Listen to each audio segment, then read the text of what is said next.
that Trump and his allies pose to the rule of law and our way of life. Don't get distracted or complacent.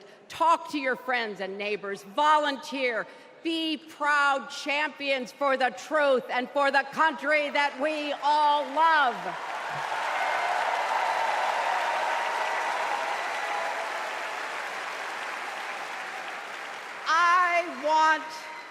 I want my grandchildren and their grandchildren to know I was here at this moment, that we were here, and that we were with Kamala Harris every step of the way. This is our time, America. This is when we stand up. This is when we break through. The future is here. It's in our grasp. Let's go win it!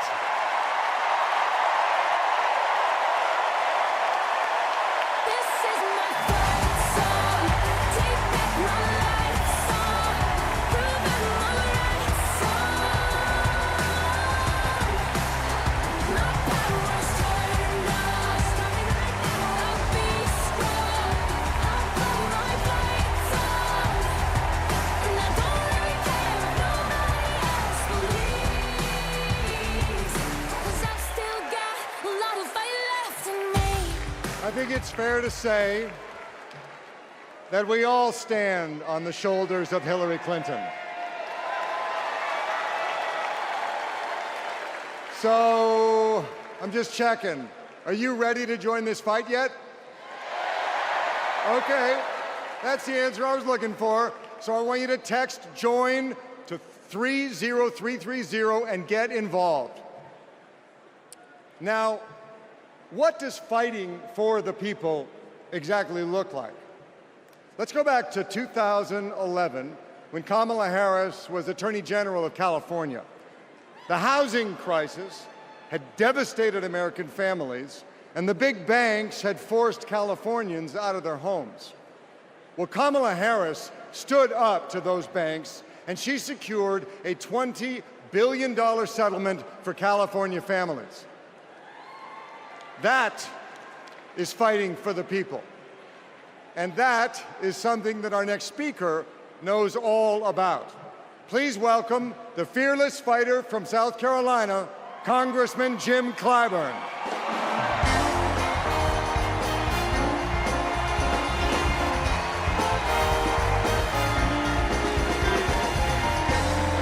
Thank you. Thank you, thank you, thank you. Thank you.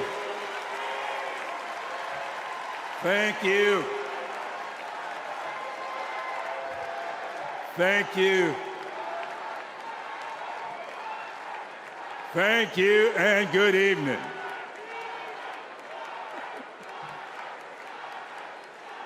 Thank you, South Carolina. Thank you.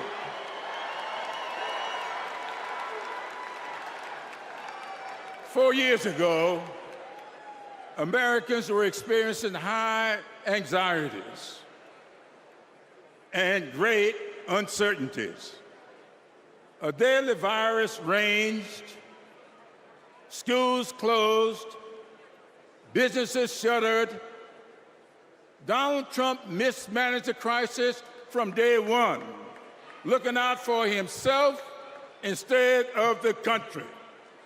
The American people responded to the crisis in leadership by electing new leaders. Thanks to Joe Biden and Kamala Harris, we reopened our schools, brought back our businesses, and restored our faith in the American can-do spirit. Thanks to Joe and Kamala, we reduced the price of prescription drugs, repaired roads and bridges, and replaced lead pipes. Thanks to Joe and Kamala, we are honoring our heroes in uniform and expanded benefits to over 1 million veterans.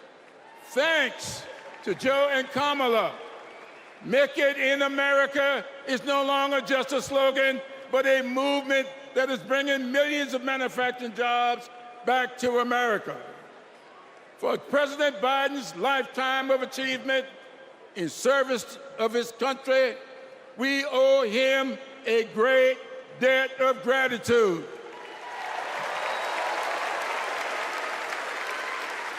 And we're all grateful for one of the best decisions he made, selecting Kamala Harris as his vice president and endorsing her to succeed him.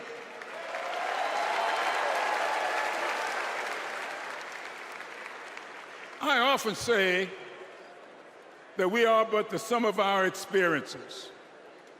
In the introduction of my memoir, I wrote, all my experiences have not been pleasant, but I consider all of them to be blessings.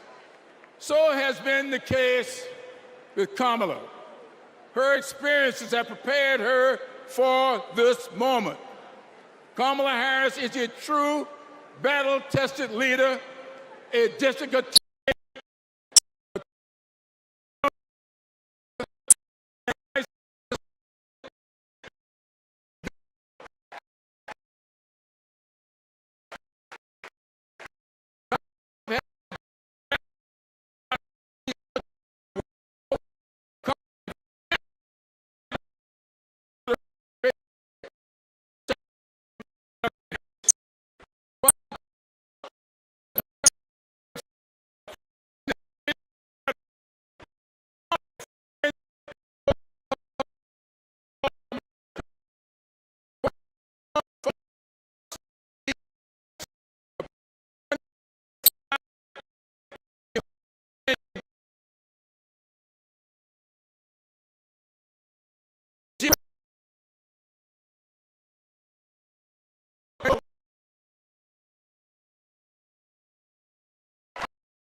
we are troubled on every side, yet not cast down, but not destroyed.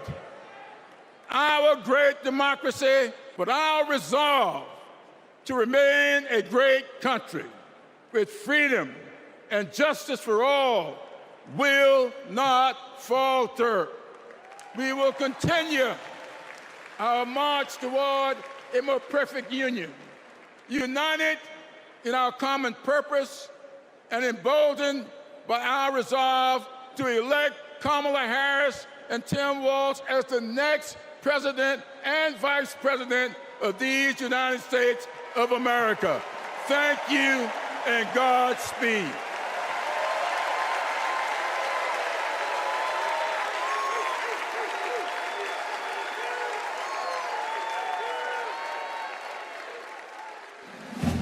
In the criminal justice system, the people are represented by two separate yet equally important groups: the police who investigate crime and the district attorneys who prosecute the offenders. This is the story of Donald Trump. His entire life, Trump has believed he's above the law, that no one would ever dare hold him accountable. He lies, he rips off workers, he sexually abuses women. And when you're a star, they let you do it. You can do anything. He cheats in business. He cheated on his wife with a porn star and paid her off so the American people wouldn't find out during an election. But in the criminal justice system, ordinary Americans have had the courage to find him accountable, time and time again. Guilty. Guilty. Guilty. Donald Trump guilty on all 34 felony counts. For the first time in history, we have a convicted felon running for president. And to take on this case, we need a president who has spent her life prosecuting perpetrators like Donald Trump. He tried overturning Georgia's free and fair election. I just want to find 11,780 vote. He's tried to escape any responsibility for instigating the January 6th attack on our Capitol. We're going to walk down to the Capitol, and I'll be there with you. And if elected, Trump has promised to overturn laws that would keep him accountable and exact retribution on anyone he considers an enemy, even warning of a bloodbath if he doesn't get his way. So we, the people, have a chance to render our own verdict on Donald Trump. We are the jury he most fears. When we vote this November, we vote for justice, accountability, and the rule of law that keeps America free. Do we believe in freedom?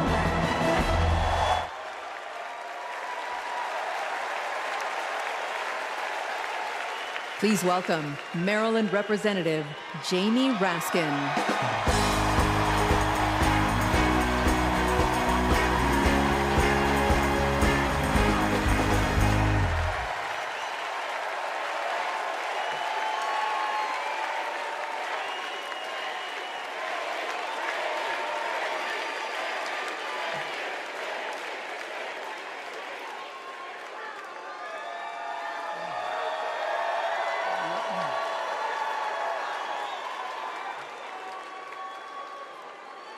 Hello, America. And welcome to the Democracy Convention. Welcome to the Freedom Convention. And thank you for the beautiful weather, Chicago. It's been a little rough on Capitol Hill, where it's not just the heat, it's the stupidity. Now, we meet in this great city tonight where Abraham Lincoln was nominated in 1860 to save the Union from fanatical insurrectionists, and where Franklin D. Roosevelt was renominated by Democrats in 1940 to defeat fascist dictators.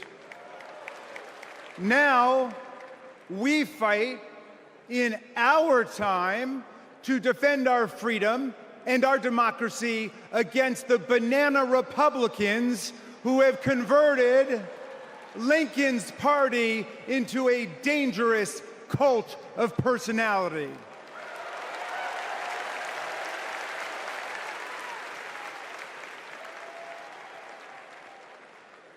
You know, I'll never forget the pounding on the doors of the House chamber on January 6th, or the screams to follow.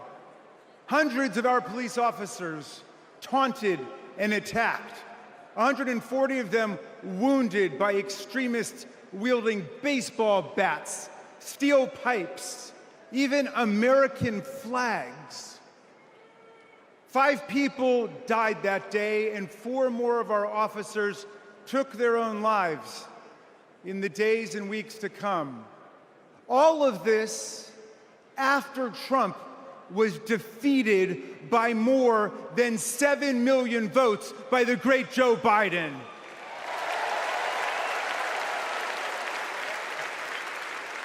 It was after 80 judges rejected every ridiculous claim raised by this sore loser who does not know how to take no for an answer from American voters, American courts, or American women.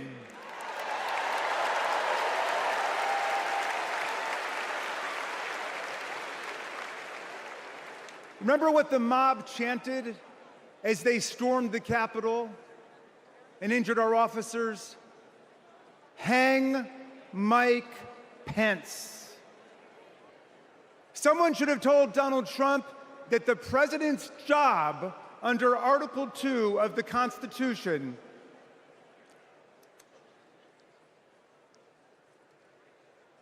Someone should have told Donald Trump that the president's job under Article 2 of the Constitution is to take care that the laws are faithfully executed, not that the vice president is executed.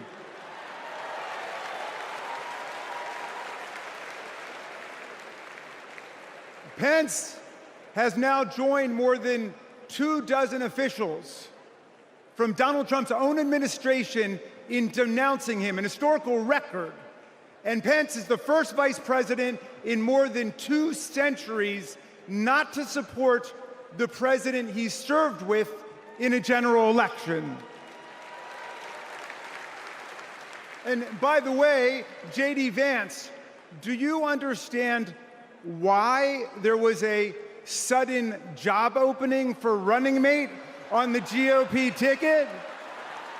They tried to kill your predecessor. They tried to kill him because he would not follow Trump's plan to destroy and nullify the votes of millions of Americans. Your votes, Pennsylvania. Your votes, Michigan. Your votes, Georgia, Nevada, Arizona. Are we going to go back to the days of election suppression and violent insurrection?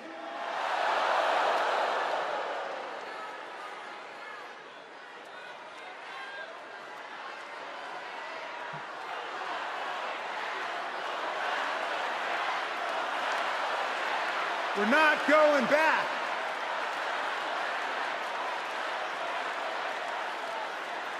Well, look, 1 week after that beautiful day, as Trump calls it, the Republicans, 10 Republicans, joined all of the Democrats to impeach Trump for the worst high crime and misdemeanor ever committed by a president, inciting insurrection against our own Constitution. Make no mistake, a man who uses fraud, theft, and violence to take power will commit any crime to keep it. And now Trump's promising to pardon hundreds of his fellow criminal convicts and insurrectionists. He calls for, quote, the termination of all rules, regulations, and articles, even those in the Constitution. My friends, are we the people going to let Donald Trump terminate our Constitution and obliterate the blessings of liberty for our posterity?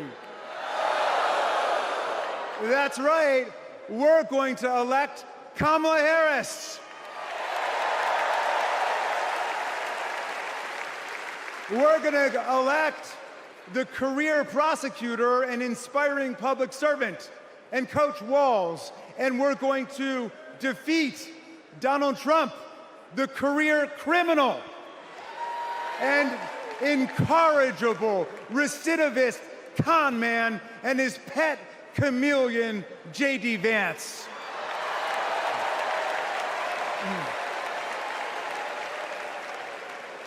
And America, let's make it a landslide so big that Donald Trump and his kangaroo court Supreme Court justices cannot even try to steal it.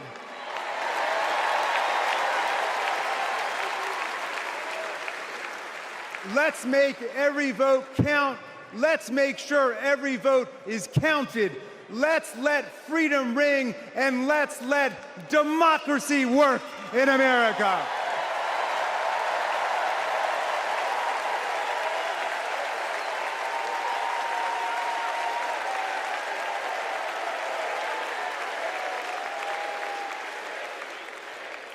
Please welcome Texas Representative Jasmine Crockett.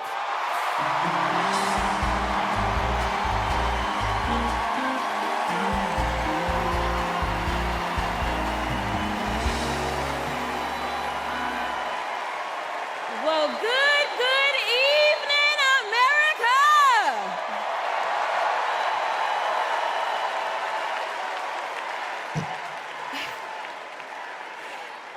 On November 5th, our nation will hire a president, a commander-in-chief, and leader of the free world.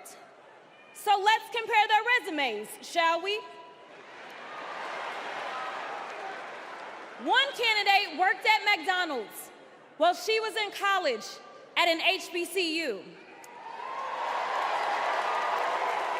HU. The other was born with a silver spoon in his mouth and helped his daddy in the family business. Housing discrimination, that is. She became a career prosecutor while he became a career criminal. With 34 felonies, 2 impeachments, and 1 porn star to prove it.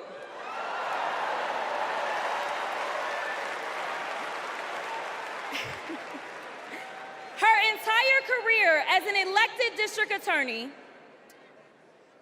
attorney general, and senator, she's always worked for one client, the people. Meanwhile, he's a 78-year-old, lifelong predator, fraudster, and cheat, known for inciting violent mobs. Listen, y'all. He's only looked out for one person, himself. As women are dying, he is bragging about overturning Roe. And y'all know I come from Texas. And right now in Texas, come on, Texas.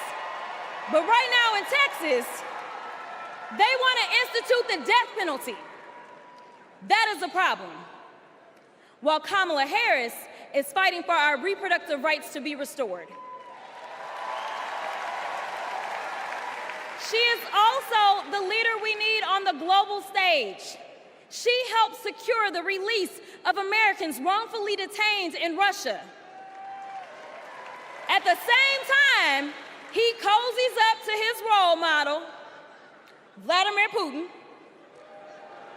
and MAGA holds legislation hostage here at home, critical resources to secure the border, military aid to Ukraine, and even the Farm Bill. She's lived the American dream while he's been America's nightmare.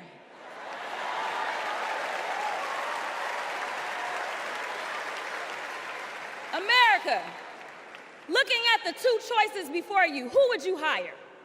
Donald Trump or Kamala Harris?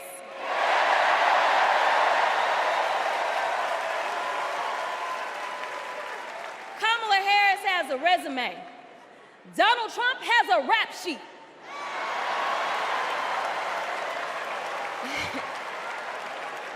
She presides over the Senate while he keeps our national secrets next to his thinking chair. Y'all know what I said that other time. In Mar-a-Lago. Well, Donald Trump wants to put our 1787 Constitution through his Project 2025 paper shredder and make every day January 6th, Kamala Harris is fighting to fulfill the promise of America. In the real world, this wouldn't even be close. But this election is. Don't make a mistake. We are the underdogs in this fight, even though there is only one person qualified, only one person who's done the work and who has delivered the results. And she needs you. She needs your one vote this November. Can we count on you?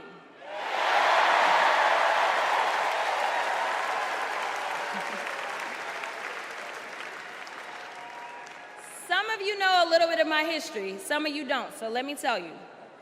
I was a public defender.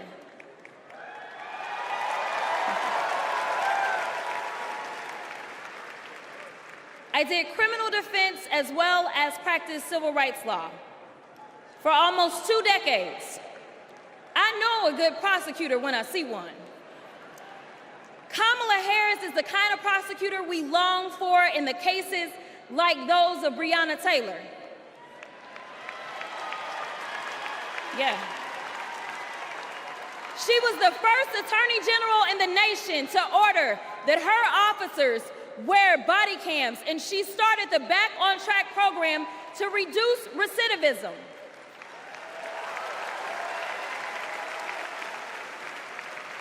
Listen, y'all, she did all these things because she genuinely cares about people. She sees each person as just that, a person, not a statistic. She's proven that since the first day she stepped into a courtroom and said what y'all already heard Hillary say. I did not copy out for her speech. I just want y'all to know. She walked into that courtroom and said, Kamala Harris, for the people. And she meant that.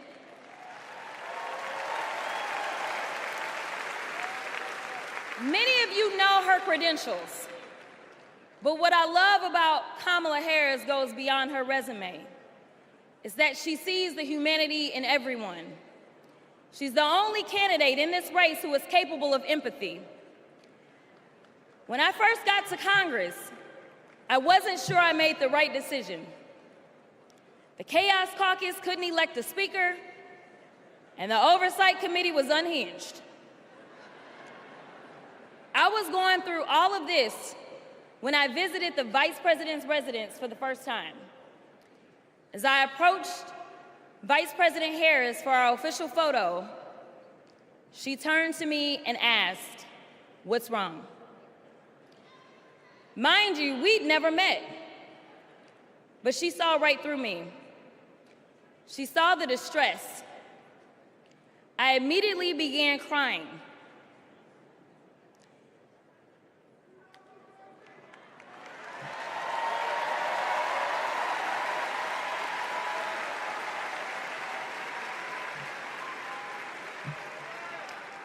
And the most powerful woman in the world wiped my tears and listened.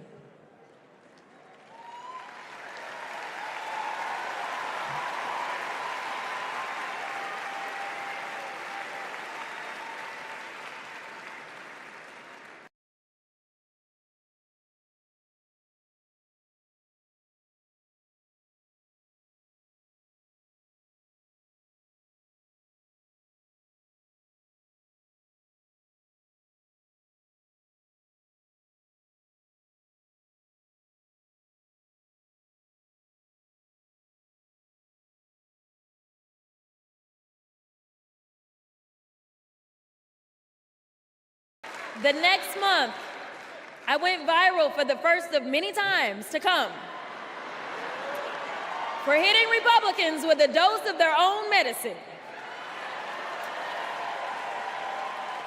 That brief but impactful interaction gave me my legislative legs, and I've been running ever since.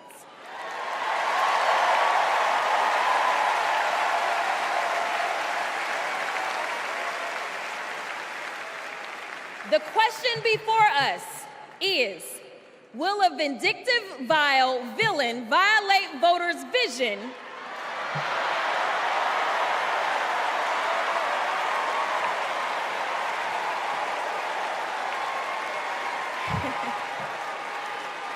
for a better America or not? I hear alliterations are back in style.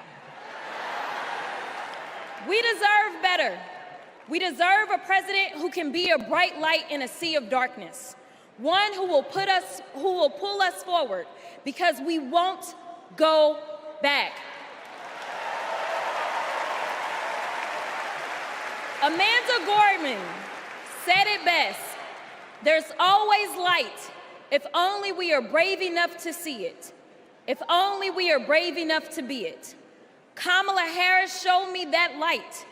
And America, when she is our president, together we will shine as that beacon of hope and freedom around the world once more. God bless y'all.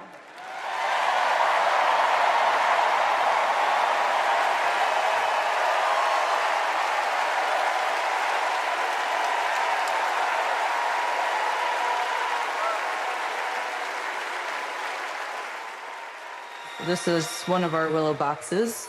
This was the outfit that she was gonna maybe wear home from the hospital. Here's her little... the blanket that she was in. It's okay. No.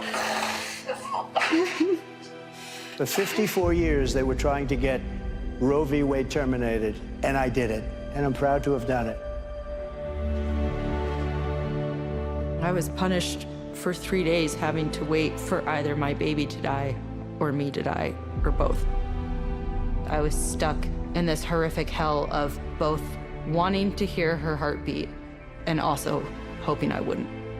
There has to be some form of punishment. For the woman? Yeah, there has to be some form. I almost died because doctors were forced to follow Trump's abortion ban. Kamala will protect a woman's right to choose.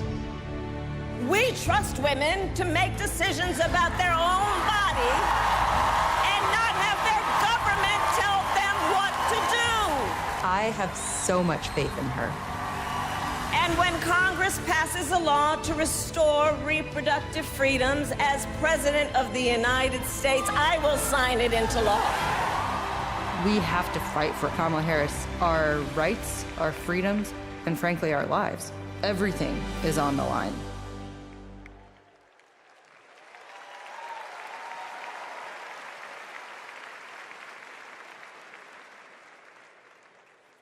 When you're expecting a baby, packing for the hospital should be a joyful moment. For us, it was different. We were told with 100% certainty we would lose our baby girl, Willow, and we were sent home. For 3 days, we waited until Amanda was sick enough to receive standard abortion care. Eventually, Amanda's temperature spiked. She was shaking, disoriented, and crashing. I don't remember what I threw into our bag that day, only that instead of welcoming Willow, I was hoping Amanda's life could be saved. I'm here tonight because the fight for reproductive rights isn't just a woman's fight. This is about fighting. This is about fighting for our families. And as Kamala Harris says, our future.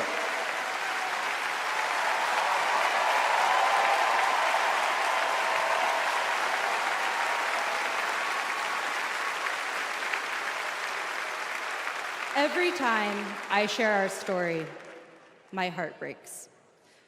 For the baby girl we wanted desperately, for the doctors and nurses who couldn't help me deliver her safely, for Josh, who feared he would lose me too. But I was lucky. I lived. So I'll continue sharing our story, standing with women and families across the country. Today, because of Donald Trump, more than 1 in 3 women of reproductive age in America lives under an abortion ban. A second Trump term would rip away even more of our rights. Passing a national abortion ban, letting states monitor pregnancies and prosecute doctors, restricting birth control and fertility treatments. We cannot let that happen. We need to vote as if lives depend on it, because they do.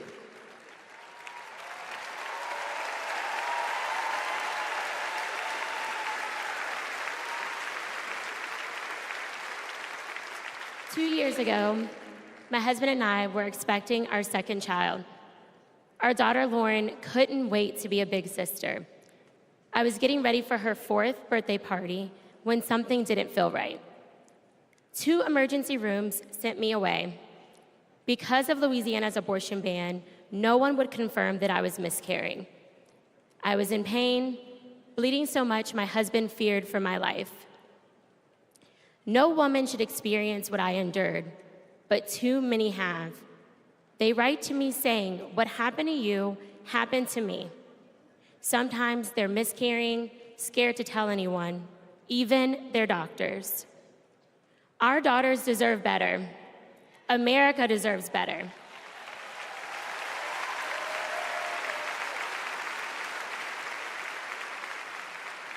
Kamala Harris and Tim Walz will fight for reproductive rights and our freedom and our shared future.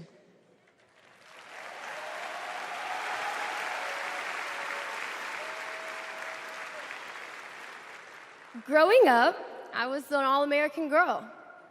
Varsity soccer captain, cheerleading captain, homecoming queen, and survivor.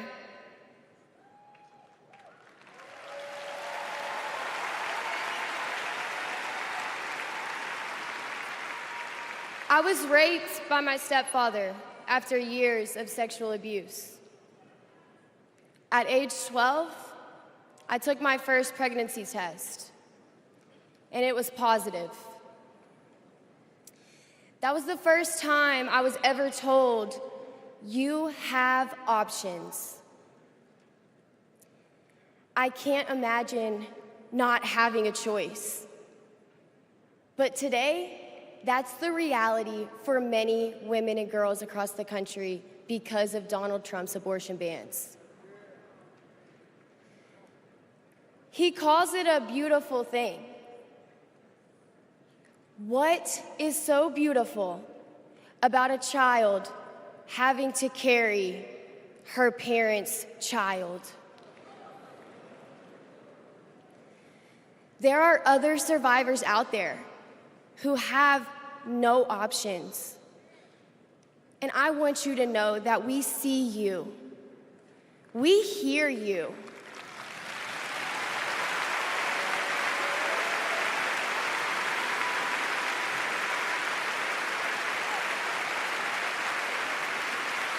Kamala Harris will sign a national law to restore the right to an abortion.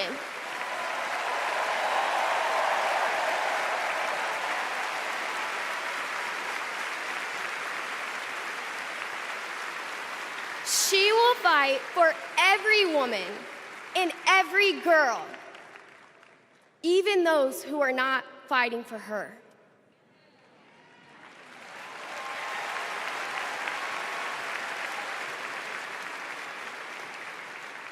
And now, I am honored to introduce another champion for women, a leader who's fought for me and for so many others, Governor Andy Beshear.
that women had their basic rights eliminated.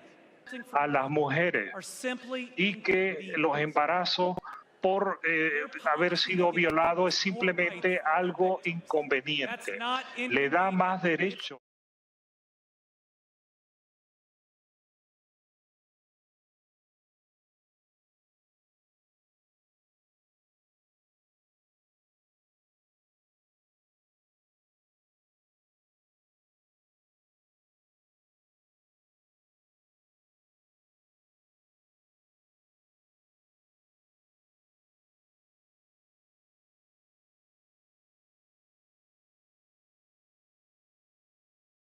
Todas las mujeres tienen que tener la libertad.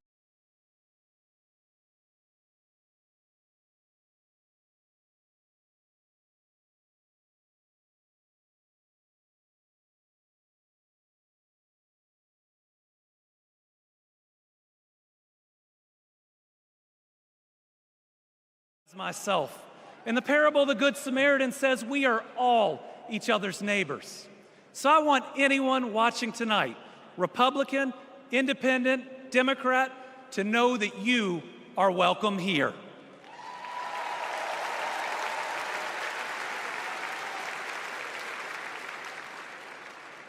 We believe in America where we live out our values, end anger politics once and for all, and move beyond this us versus them by remembering we are all Americans.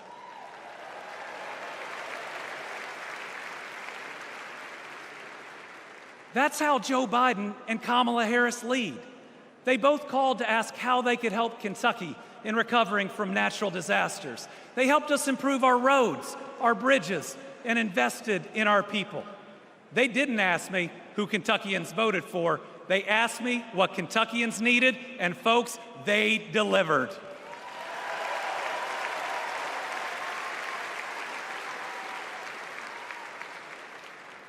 Kamala Harris gets it.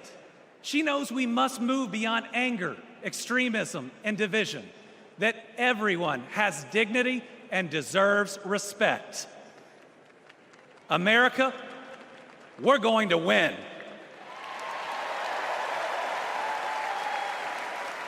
And we're going to win by staying true to our values of compassion, empathy, and doing right by our neighbors. I'm so proud to be all in for the next President of the United States, Kamala Harris. Thank you.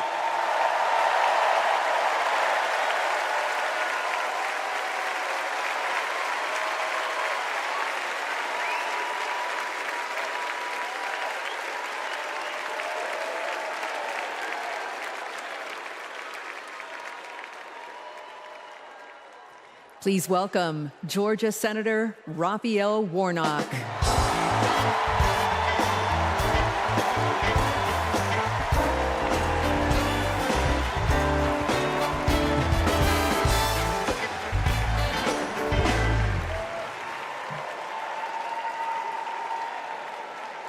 Well, hello, America.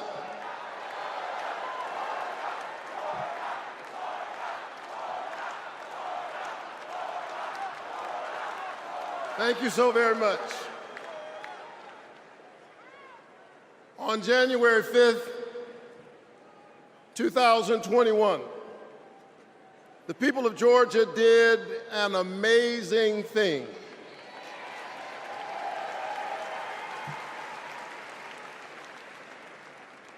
They sent a black kid who grew up in public housing and the Jewish son of an immigrant to the United States Senate in one fell swoop.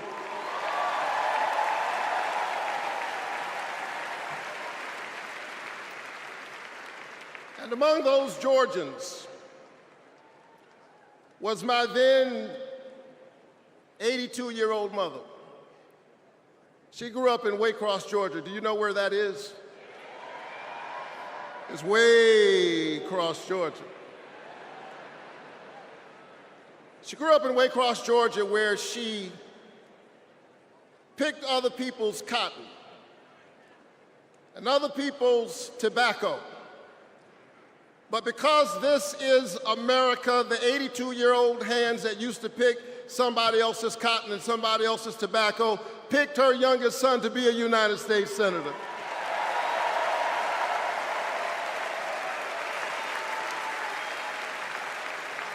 This is my America. Thank you, Mom. Thank you, Georgia. Thank you, America, for raising your voice and using your vote.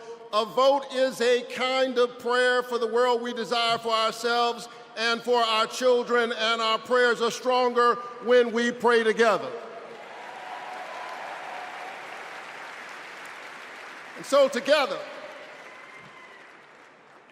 we flipped the Senate, held the House, and we sent Joe Biden and Kamala Harris to the White House.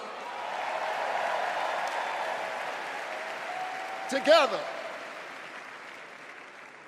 we vaccinated our citizens, we fortified our cities and our towns, and we stood by our small businesses. Together we set out to heal the land.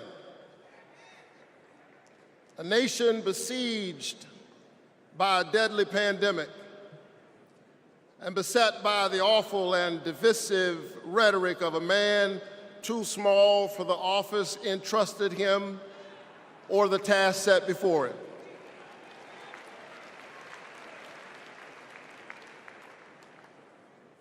The day after my January 5th election, he instigated an insurrection, a violent assault on our nation's capital and the peaceful transfer of power, all driven by the big lie.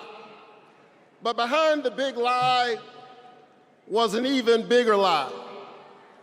It is the lie that this increasingly diverse American electorate does not get to determine the future of the country.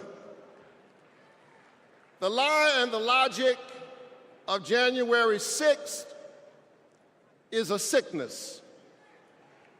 It is a kind of cancer that then metastasized into dozens of voter suppression laws all across our country. And we must be vigilant tonight because these anti-democratic forces are at work right now in Georgia and all across our country. And the question is, who will heal the land? And so here we are, America. Are you ready? Are you ready to stand up in this moral moment? Stand up for the best in the American covenant.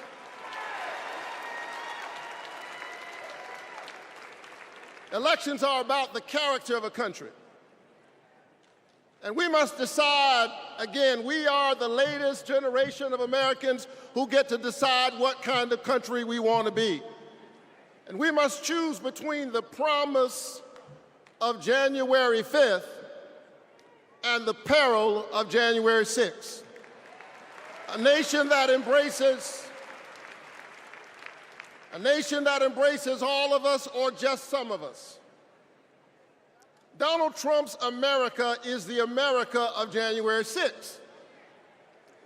People who have no vision traffic in division. He does not know how to lead us, and so he wants to divide us. America, make no mistake, Donald Trump is a plague on the American conscience.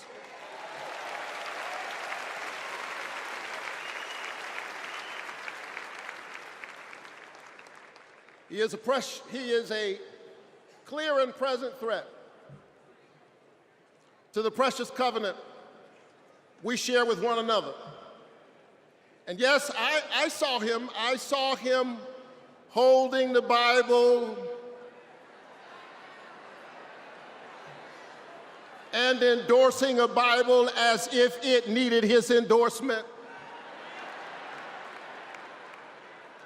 He should try reading it.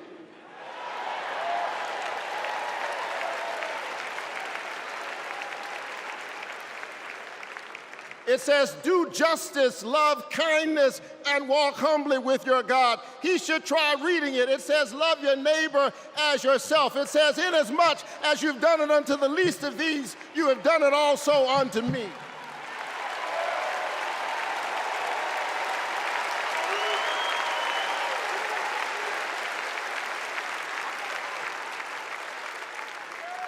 I choose the American covenant. E pluribus unum, out of many one. I choose January 5th. I choose a nation that provides a path for ordinary people and gives every child a chance.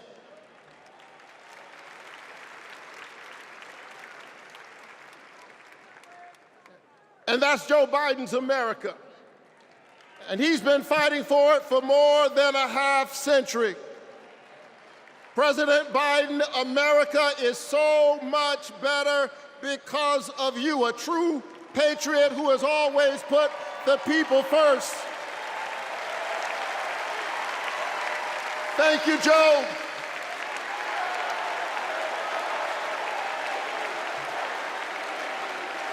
Thank you, Joe.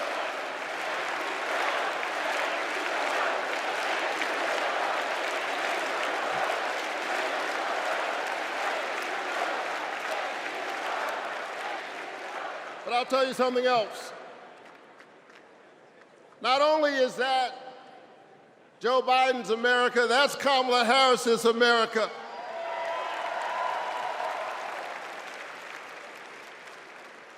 She was leading with Joe Biden when we expanded the child tax credit, cutting child poverty in America nearly in half.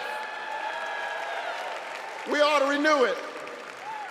She cast a tie-breaking vote for my bill capping the cost of insulin to no more than $35 per month for seniors. We ought to extend it to everybody.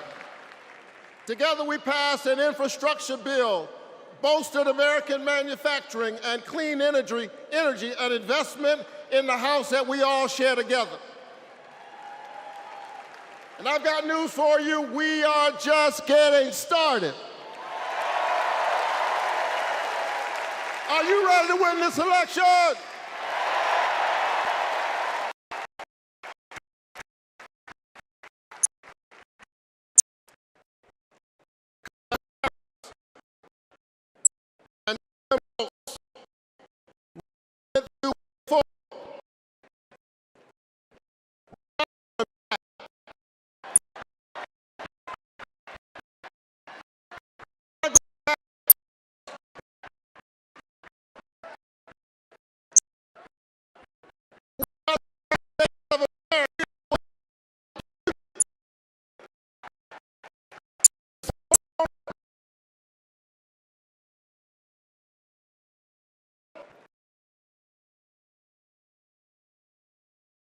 On reproductive, because we believe that a and the United States government, that's too many people in the room.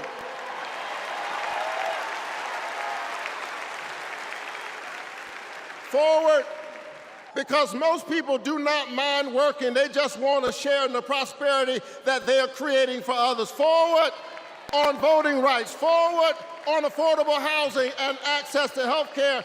We are moving forward.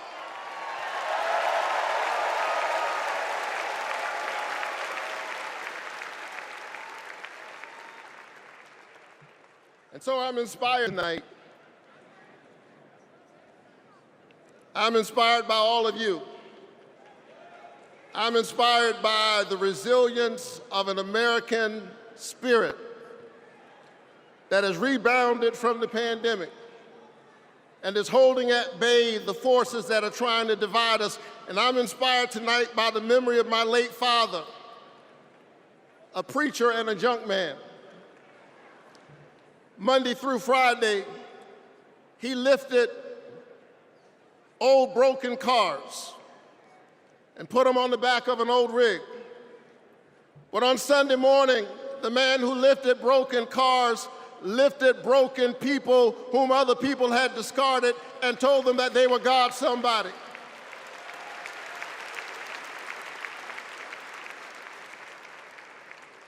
My dad discovered strength in the broken places, a power made perfect in weakness. And so I'm convinced tonight that we can lift the broken even as we climb. I'm convinced tonight that we can heal sick bodies. We can heal the wounds that divide us. We can heal a planet in peril. We can heal the land.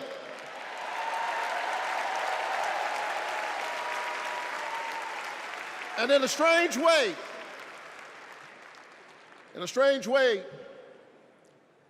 the pandemic taught us how.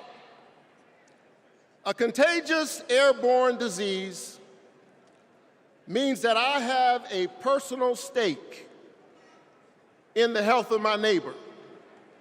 If she's sick, I may get sick also. Her health care is good for my health. I'm just trying to tell you that we are as close in our humanity as a cough.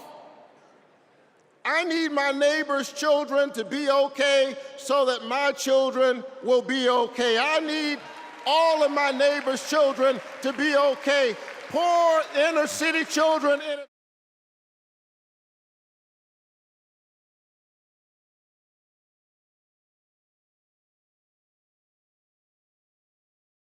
To be okay. Poor inner city children in Atlanta and poor children of Appalachia. I need the poor children of Israel and the poor children of Gaza. I need Israelis and Palestinians. I need those in the Congo, those in Haiti, those in Ukraine. I need American children on both sides of the track to be okay. Because we are all God's children. And so let's stand together. Let's work together. Let's organize together. Let's pray together.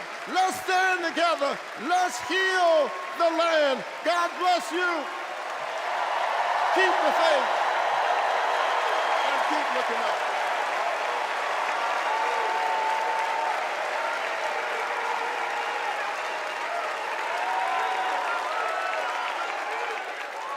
Please welcome Delaware Senator Chris Coons.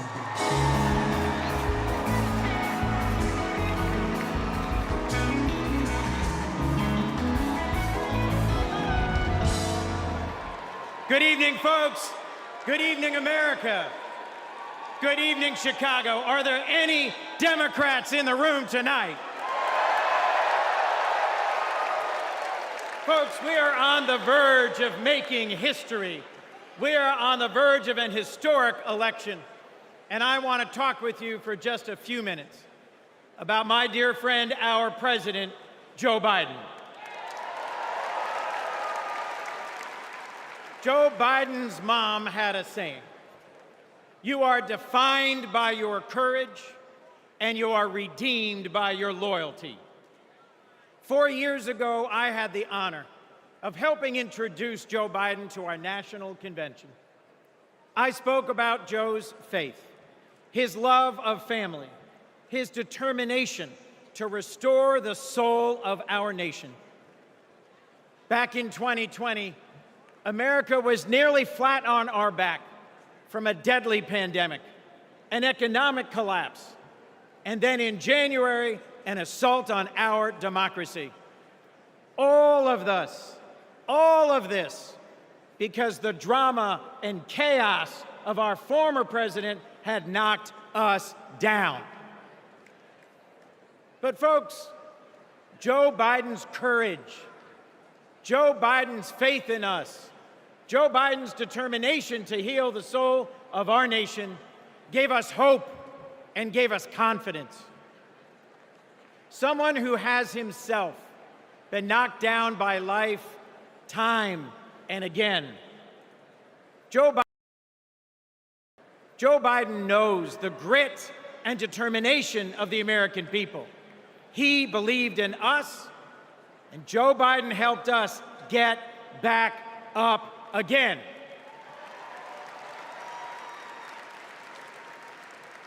Using the incredible skills he developed in many years in the U.S. Senate, Joe got passed and signed into law the most consequential legislation of any president in 60 years, helping our veterans, advancing gun safety, cutting prescription drug prices, fighting climate change, rebuilding bridges and broadband, bringing manufacturing back to America.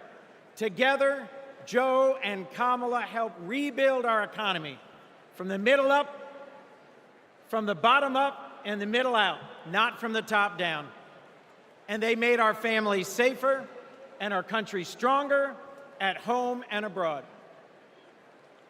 Today, we are so much better off because they believed in us, in our democracy.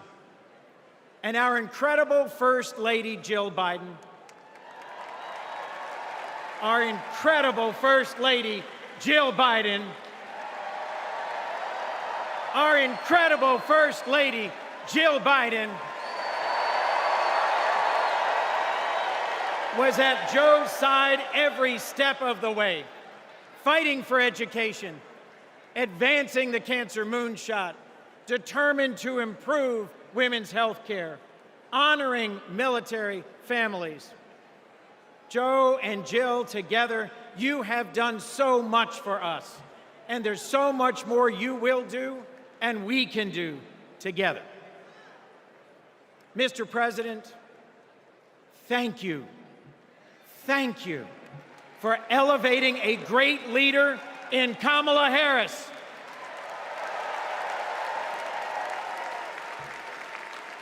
Vice President Harris, thank you for choosing a great running mate with a heart for the middle class like yours in Sergeant, Congressman, Coach, Governor Tim Walz.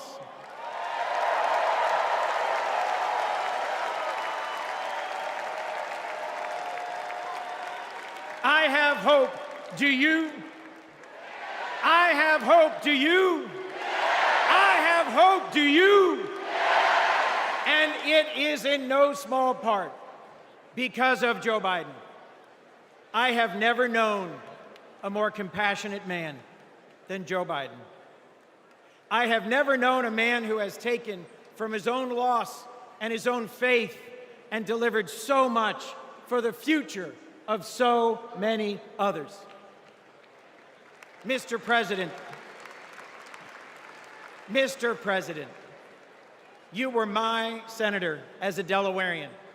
You are my president as an American, and you will always be my friend. On behalf of our nation, Joe, for your courage in fighting for our democracy, we thank you.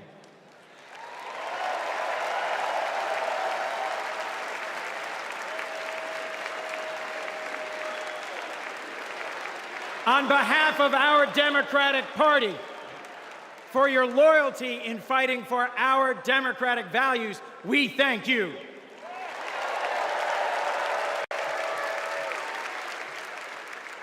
And on behalf of Delaware, thank you, Joe, and God bless you. We love you. We love Joe. We love Joe. We love Joe. We love Joe.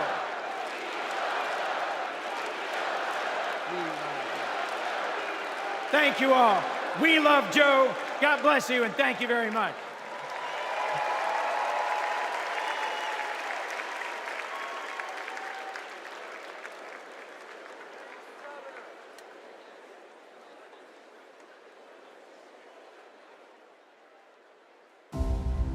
Hi, I'm Vivian Werewell, and I'm a 4th grade student at Kristen McAuliffe.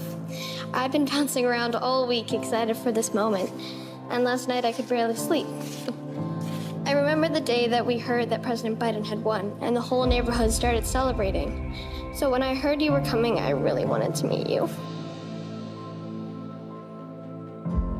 I adore you because you embrace change from my generation. And the ones to come, I look up to you.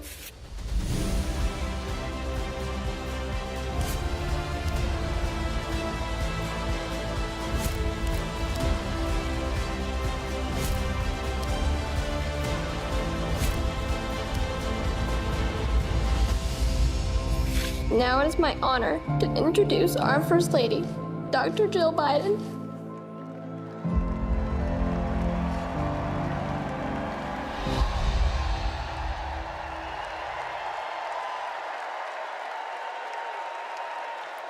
Please welcome First Lady of the United States, Jill Biden.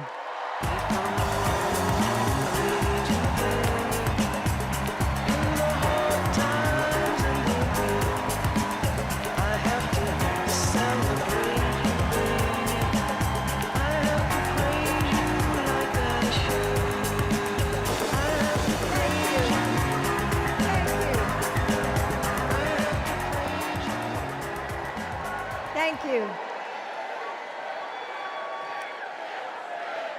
Thank you.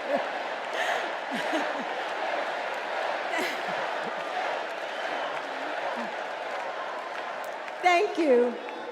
Thank you so much. Love you too. Joe and I have been together for almost 50 years. And still, there are moments when I fall in love with him all over again. Like when I handed him our baby Ashley for the first time and saw the smile that lit up his face. Or on nights after an exhausting day working in the Senate, when he would read one more bedtime story just because the kids asked. When he stops on a rope line because he sees someone grieving who needs to know that everything is going to be all right one day. Or to encourage that child with a stutter to find the confidence she needs. Those moments when I'm reminded of all he's accomplished in the name of something bigger than himself. Receiving the Medal of Freedom with humility.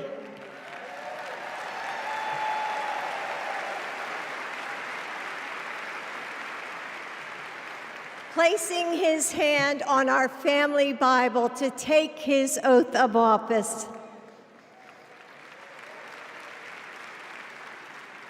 And weeks ago, when I saw him dig deep into his soul and decide to no longer seek re-election and endorse Kamala Harris.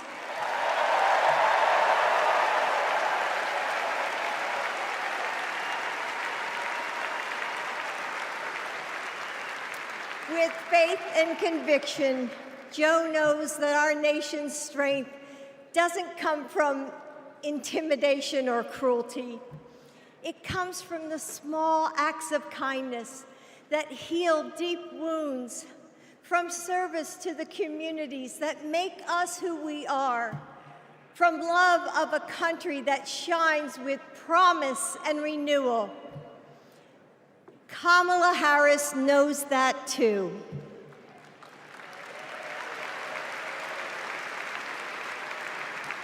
Our son, Beau, first worked with Kamala when he was Attorney General of Delaware. He told me at the dinner table one night, "Mom, she's special, someone to keep your eye on." And he was right. Joe and I know Kamala. We have seen her courage, her determination, and her leadership up close. Kamala and Tim, you will win.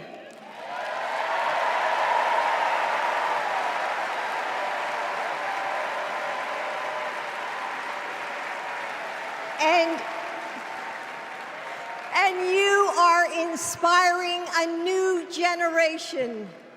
We are all a part of something bigger than ourselves, and we are stronger than we know.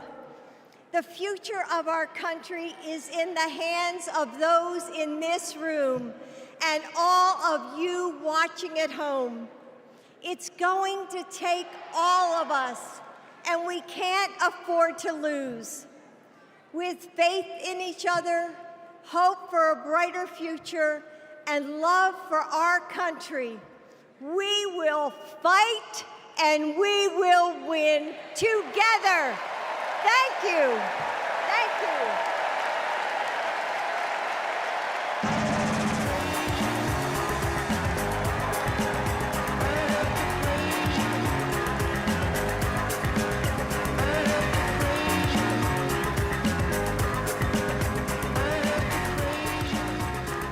Please welcome first daughter, Ashley Biden.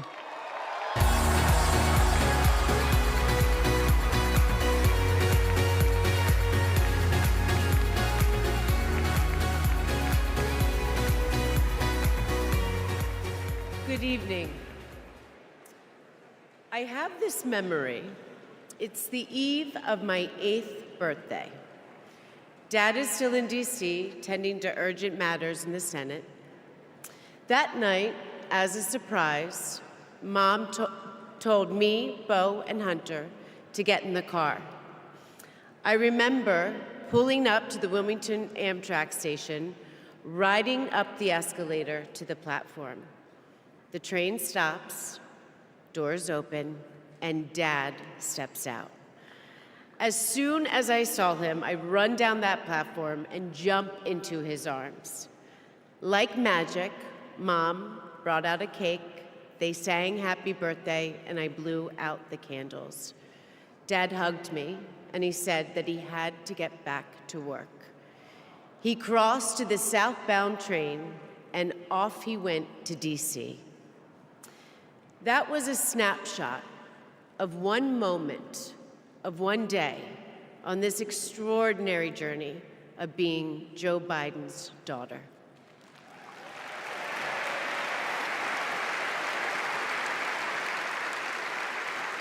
Joe Biden is the OG girl dad.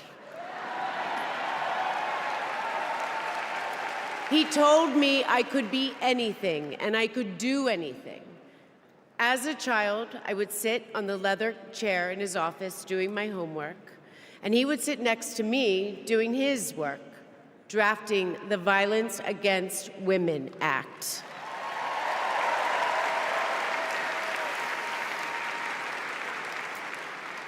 And he wasn't just a girl dad. I could see that he valued and trusted women. How he listened to his mother, how he believed in his sister, and most of all, how he respected my mother's career. Dad was always there, doing everything he could to be a true partner to her. Dad, you always tell us, but we don't tell you enough, that you are the love of our lives and the life of our love.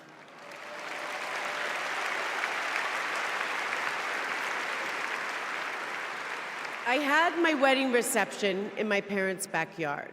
At the time, my dad was vice president. But he was also that dad who literally set up the entire reception. He was riding around in his John Deere four-wheeler, fixing the place settings, arranging the plants, and by the way, he was very emotional. I thought that I would be a mess, but he was the one crying, and I was the one who had to comfort him. Before he walked me down the aisle, he turned to me and said that he would always be my best friend. All these years later, Dad, you are still my best friend. His example in service inspired my career. I'm a social worker in Philadelphia.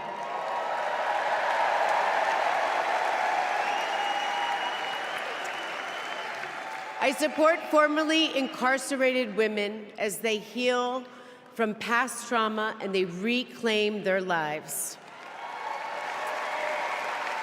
Dad always told me that I was no better than anybody else and nobody was better than me. He taught me that everyone deserves a fair shot and that we shouldn't leave anyone behind. That's what you learn from a fighter who has been underestimated his entire life. When I look at Dad, I see grace, strength, and humility. I see one of the most consequential leaders ever in history.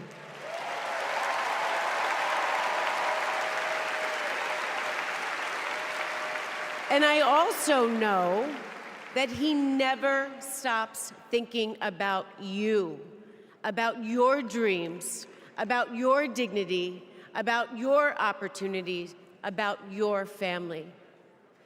Dad knows that family is everything.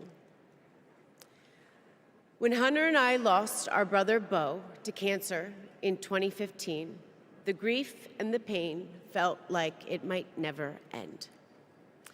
Dad had the capacity to step out of his own pain and absorb ours.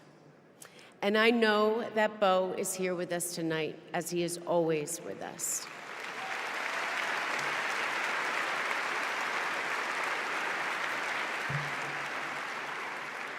After Bo passed, I got this tattoo on my wrist.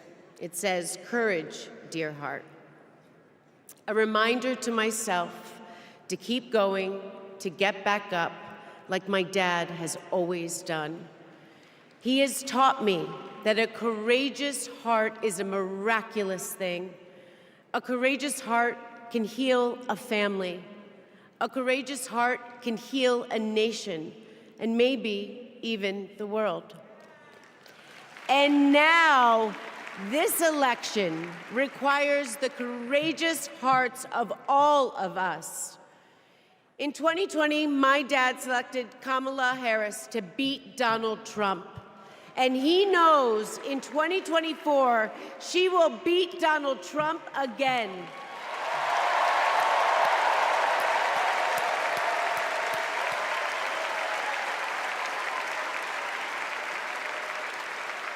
So tonight, I am asking you, if you stood with us in 2020, call upon your courageous heart. Stand with us today. Work harder than you have ever worked before in your life. This is the fight of our lifetime. Our freedom, our democracy, our reproductive rights. All of this, all of it is on the ballot. And I know together we can do this because my dad helped show us the way. And now I would like to introduce my father, your 46th President of the United States, Joe Biden.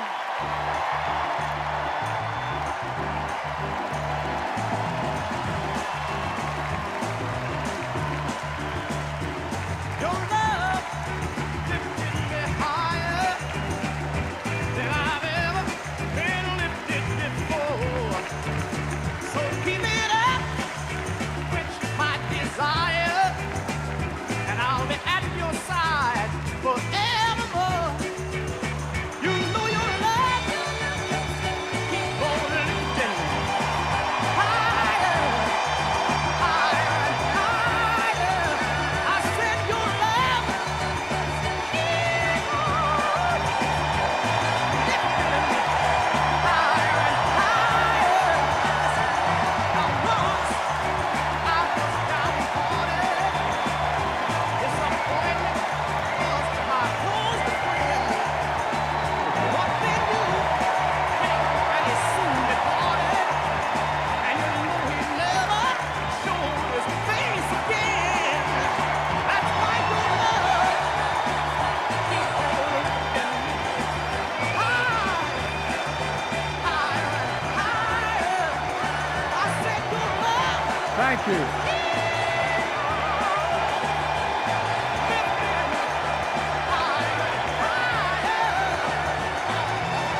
you, thank you, thank you.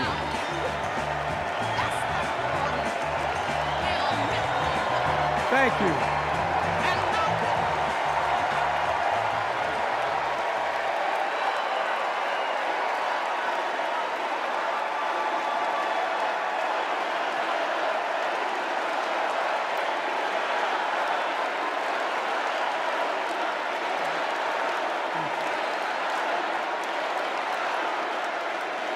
Thank you, thank you, thank you.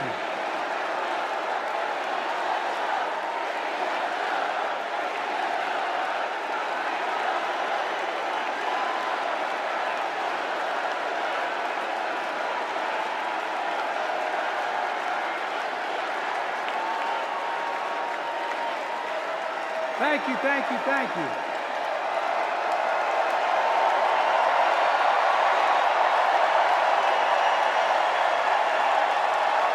Thank you.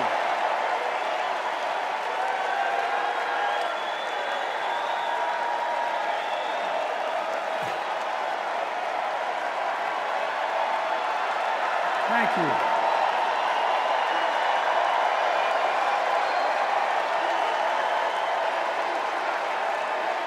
Thank you.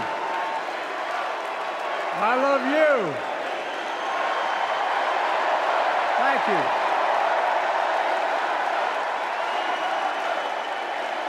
Thank you, thank you, thank you.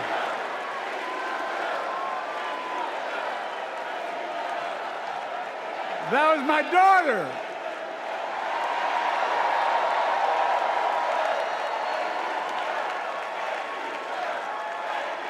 Thank you.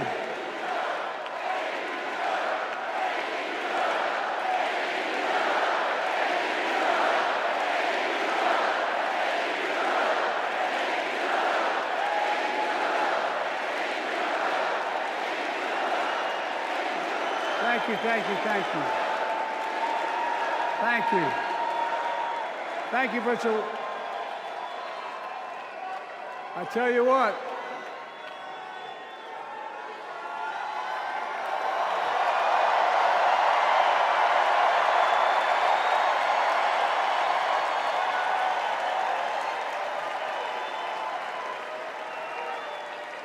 To my dearest daughter Ashley, God love you, you're incredible. Thank you for that introduction and for being my courageous heart, along with Hunter and our entire family, and especially our rock, Jill.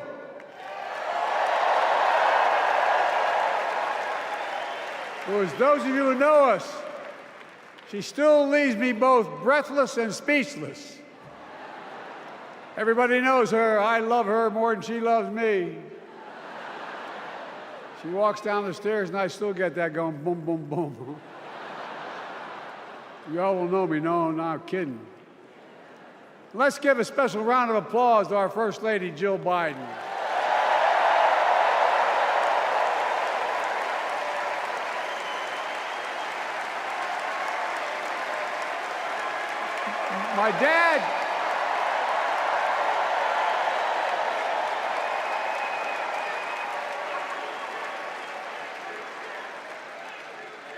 My dad used to have an expression, for real. He'd say, Joey, family is the beginning, the middle, and the end.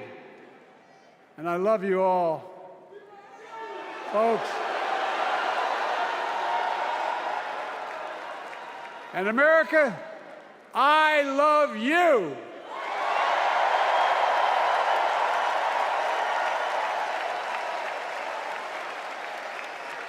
Folks, let me ask you.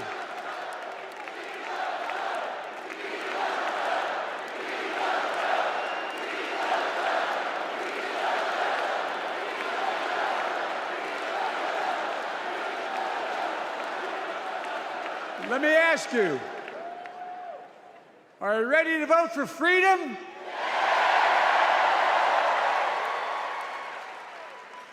Are you ready to vote for democracy and for America? Let me ask you, are you ready to elect Kamala Harris and Tim Walz, President and Vice President of the United States?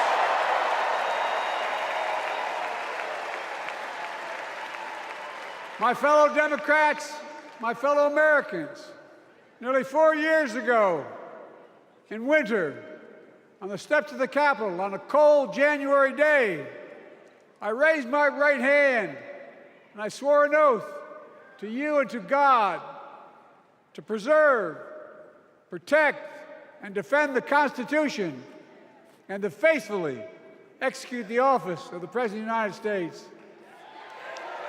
In front of me was the city surrounded by the National Guard. Behind me, a Capitol just 2 weeks before had been overrun by a violent mob. But I knew then, from the bottom of my heart, that I knew now, there is no place in America for political violence. None. You cannot say you love your country only when you win.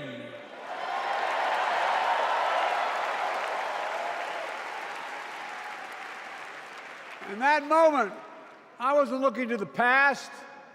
I was looking to the future. I spoke of the work at hand, the moment we had to meet. It was, as I told you then, a winter of peril and possibility.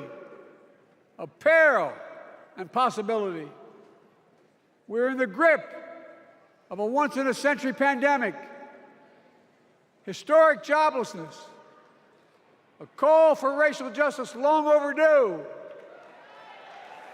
clear and present threats to our very democracy. Thank you.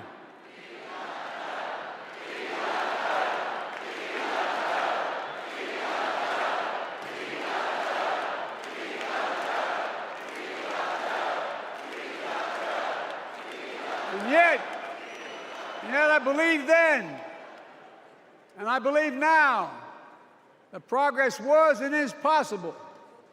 Justice is achievable. And our best days are not behind us, they're before us.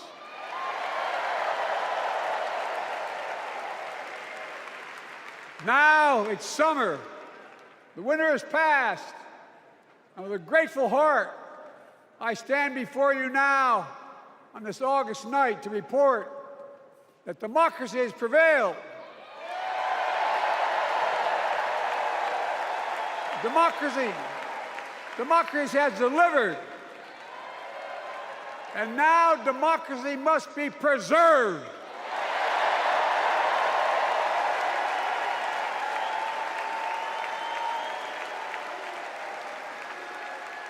You've heard me say it before. We're facing an inflection point. One of those rare moments in history when the decisions we make now will determine the fate of our nation and the world for decades to come. That's not hyperbole, I mean it literally. We're in a battle for the very soul of America. I ran for president in 2020 because of what I saw in Charlottesville in August of 2017. Extremists coming out of the woods, carrying torches, their veins bulging from their necks, carrying Nazi swastikas, and chanting the same exact anti-Semitic bile that was heard in Germany in the early 30s. Neo-Nazis, white supremacists, and the Ku Klux Klan, so emboldened by a president then in the White House that they saw as an ally. They didn't even bother to wear their hoods. Hate was on the march in America. Old ghosts and new garments, stirring up the oldest divisions, stoking the oldest fears, giving oxygen to the oldest forces that they long sought to tear apart America. In the process, a young woman was killed. When I contacted her mother, I asked about what happened. She told me.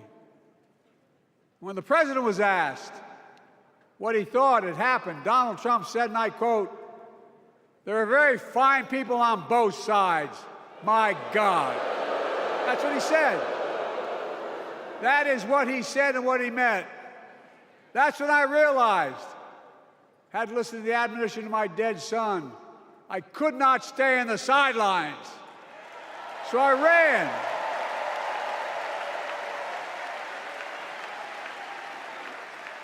Because I had no intention of running again.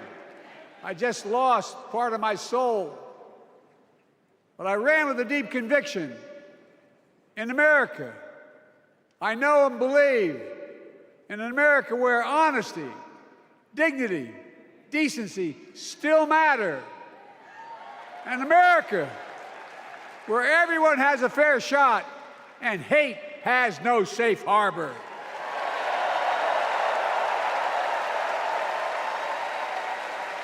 An America where the fundamental creed of this nation, that all of us are created equal, is still very much alive.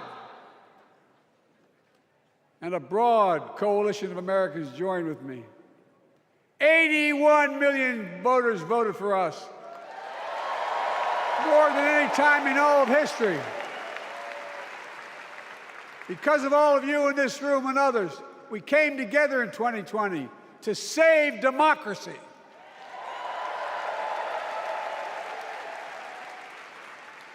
As your president, I've been determined to keep America moving forward, not going back, to stand against hate and violence in all its forms, to be a nation where we not only live with but thrive on diversity, demonizing no one, leaving no one behind, and becoming the nation that we profess to be.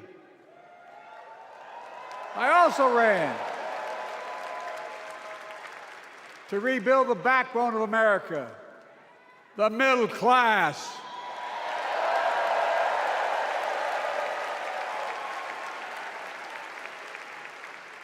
I made a commitment to you that I be a president for all Americans, whether you voted for me or not.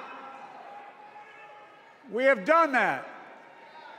Studies show the major bills we have passed actually delivered more to red states than blue, because the job of the president is to deliver to all of America.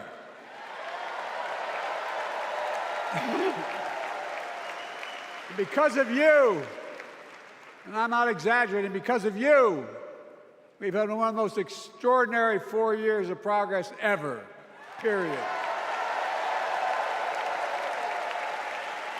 When I say we, I mean Kamala and me. Just think about it. COVID no longer controls our lives. We've gone from economic crisis to the strongest economy in the entire world. Record 16 million new jobs, record small business growth, record high stock market, record high 401ks, wages up, and inflation down, way down, and continuing to go down.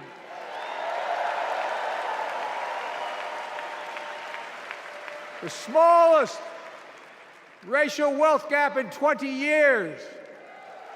And yes, we both know we have more to do, but we're moving in the right direction. More Americans have peace of mind that comes from having health insurance. More Americans have health insurance today than ever before in American history.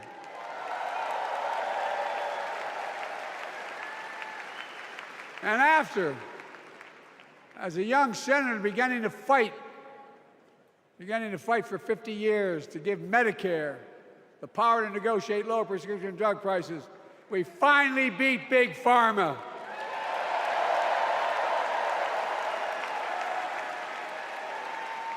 And guess who cast the tie-breaking vote? Vice President, soon-to-be President Kamala Harris.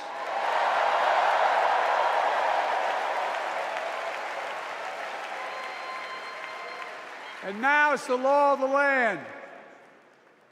Instead of paying $400 a month for insulin, seniors with diabetes will pay $35 a month. The law we passed already includes, starting in January, every senior's total prescription cost can be capped at $2,000 no matter how expensive the drugs they have. And what we don't focus on, and our Republican friends don't seem to understand, our reforms don't just save seniors money, they save the American taxpayers money. You know what we just passed saves? It saved $160 billion over the next decade. That's not hyperbole. It's because Medicare no longer has to pay those exorbitant prices to the big pharma. But look, well, thank you, Kamala, too. Look, folks, how can we have the strongest economy in the world without the best infrastructure in the world? Donald Trump promised Infrastructure Week every week for 4 years, and he never built a damn thing.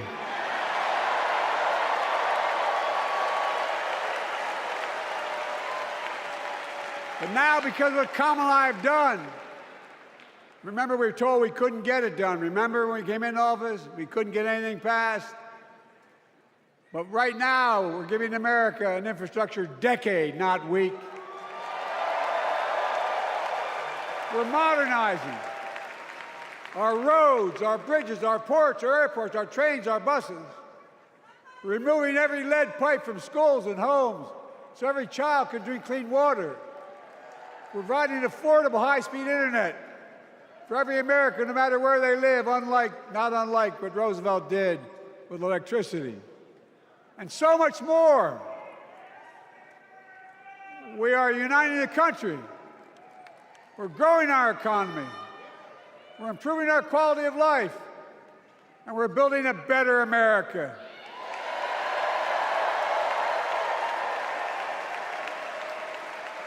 Because that's who we are.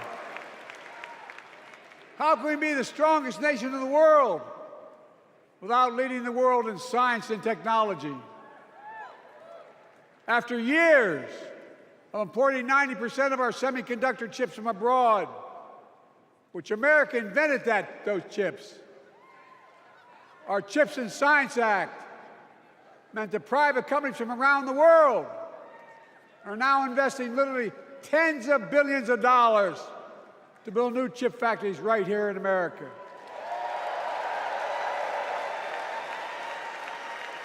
And over that period, they'll create tens of thousands of jobs.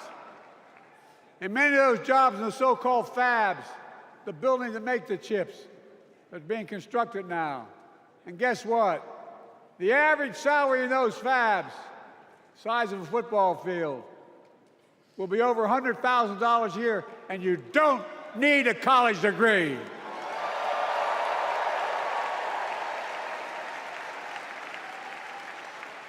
Because of you and so many electeds out there, American manufacturing is back. Where the hell to say we wouldn't lead the world in manufacturing? 800,000 new manufacturing jobs.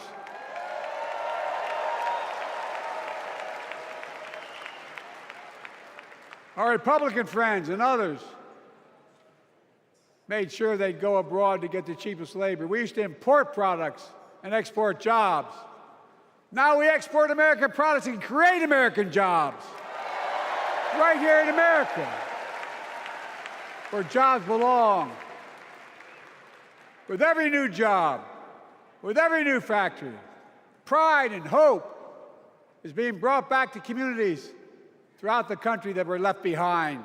You know you're from them, many of you. You know what it's like when that factory closed, where your mother, your father, your grandmother, grandfather worked. And now you're back, providing once again, proving that Wall Street didn't build America, the middle class built America, and unions built the middle class.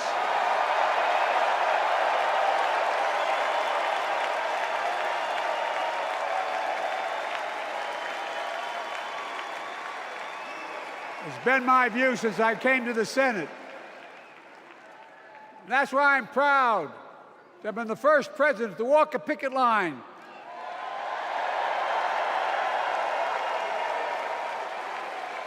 and be labeled the most pro-union president in history, and I accept it. It's a fact.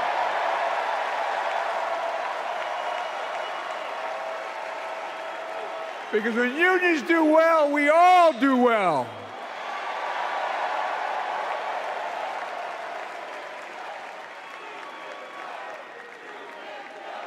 You got it, man. You got it.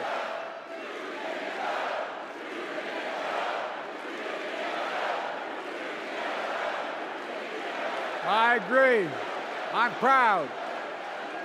Look, remember he told we couldn't get anything done because we couldn't get anything done in the Congress? Well, with your support, we passed the most significant climate law in the history of mankind.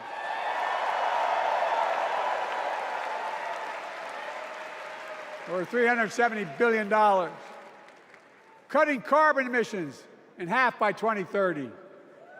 Launching a climate corps, similar to AmeriCorps and Peace Corps, creating tens of thousands of jobs for young people of the future who are going to make sure this continues. Creating hundreds of thousands of jobs in clean energy for American workers, including the IBEW installing 500,000 charging stations all across America. And in the process, reducing carbon emissions. And we're seeing it. We're seeing to it that the first beneficiaries of environmental initiatives are those fence-lined communities that have been smothered by the legacy of pollution. Louisiana and Delaware, Route 9, all the factories, all those chemical factories are right next to the poorest neighborhoods. They're the ones we're going to bring back.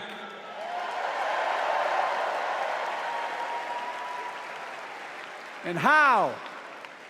How can we be the greatest nation in the world without the best education system in the world?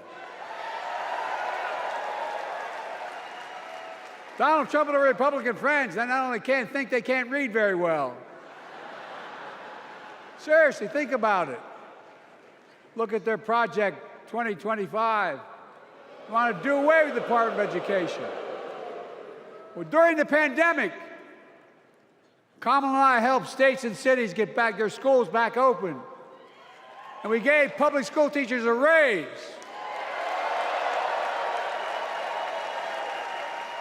We created apprenticeships with businesses and communities, putting students on a path to a good paying job, whether or not they go to college. And by the way, we're making college a hell of a lot more affordable. Increasing Pell Grants by $900. Over $15 billion to HBCUs. Minority service education, including Hispanic institutions and tribal colleges. We kept our commitment to provide more student relief than ever by lifting the burden of helping millions of families so they could get married, start a family, buy a home, and begin to build family wealth and contribute to the community and grow our economy. It's not costing us, it's creating more wealth. We fundamentally transformed how our economy grows, from the middle out and the bottom up instead of the top down. You know, my dad used to say there wasn't a whole hell of a lot to drop down on my kitchen table at the end of the month. I come from a basic middle-class family, 3-bedroom house, 4 kids, a grandpop living with us, decent neighborhood, but never a penny to spare. And look, that top-down notion never worked. A lot of Democrats didn't think it worked, thought it worked, but it doesn't. And when we did all that, what we've done, everybody can do well. Everybody.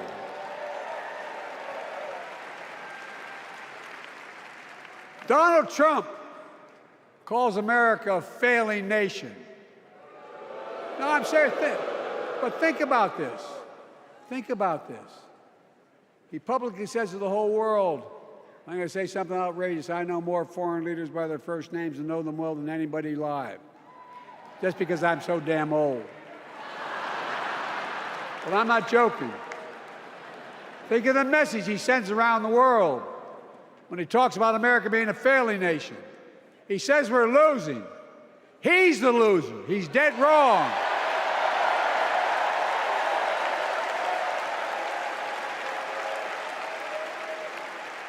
Many of you are very successful people who travel the world.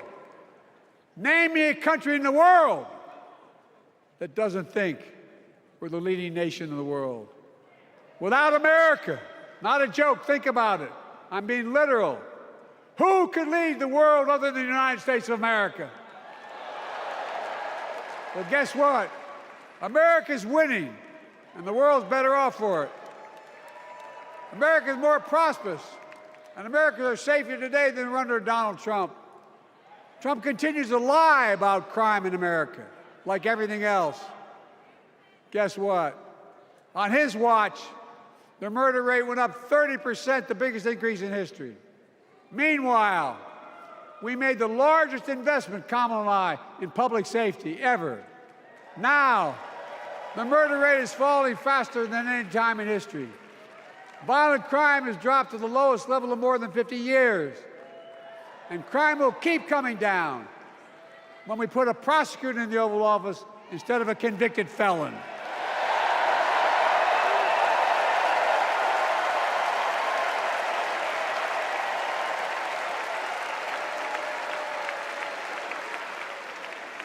And folks, the distinguished senator from the C Senate from California and I passed the first ban on assault weapons. And guess what? It worked. If we care about public safety, we need to prevent gun violence. And what makes me ashamed when I travel the world, which I do, more children in America are killed by a gunshot than any other cause in the United States. More die from a bullet than cancer, accidents, or anything else in the United States of America. My God. That's why Kamala and I are proud. We beat the NRA when we passed the first major bipartisan gun safety law in 30 years.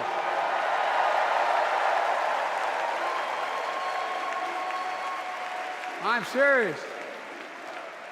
That comes from here. And now it's time to ban assault weapons again. And demand universal background checks.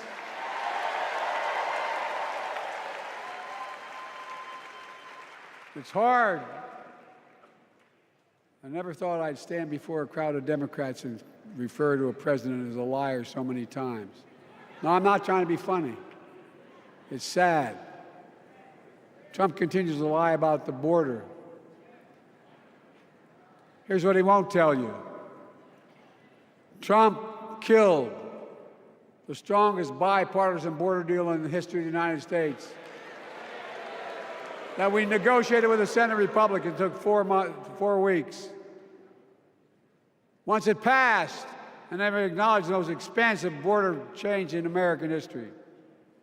He called senators to say, don't support the bipartisan bill, because he said it would help me politically and hurt him politically. My God. No, I'm serious. Think about it. Not a joke. Ask even the press who doesn't like me. They'll tell you that's true. Typically, Trump, once again, putting himself first and America last. Then I had to take executive action. The result of the executive action I took, border encounters have dropped over 50%. In fact, there are fewer border crossings today than when Donald Trump left office. And unlike Trump, we will not demonize immigrants, saying they're the poison of blood of America. Poison the blood of our country. Kamala and I are committed to strengthening legal immigration, including protecting dreamers and more.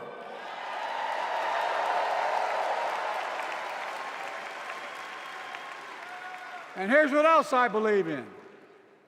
Protecting your freedom to vote, your freedom to love who you love.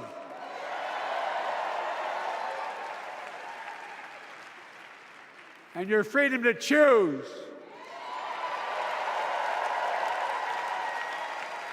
In its decision overturning Roe v. Wade, as you heard earlier tonight, the United States Supreme Court majority wrote the following, quote, "Women are not without electoral or political power." No kidding. MAGA Republicans found out the power of women in 2022. And Donald Trump is going to find out the power of women in 2024. Watch.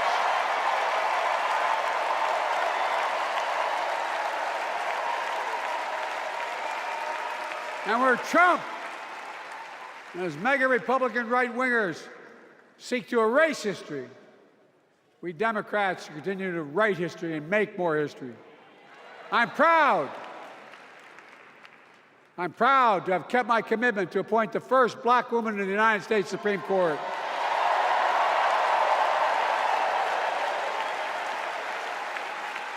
Ketanji Brown Jackson, a symbol for every young woman in America that you can do anything. I'm proud that I've kept my commitment to have an administration that looks like America and that taps in to the full talent of our nation. The most diverse cabinet in history, including the first black woman of South Asian descent to serve as vice president.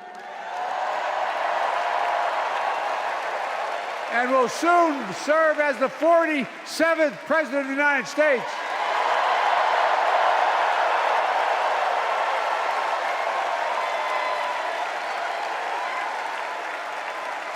She is good.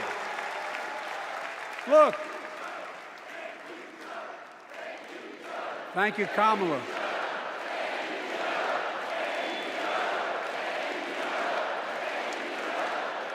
Folks, I've long said we have many obligations as a nation, but I got in trouble years ago for saying I'd make no apologies.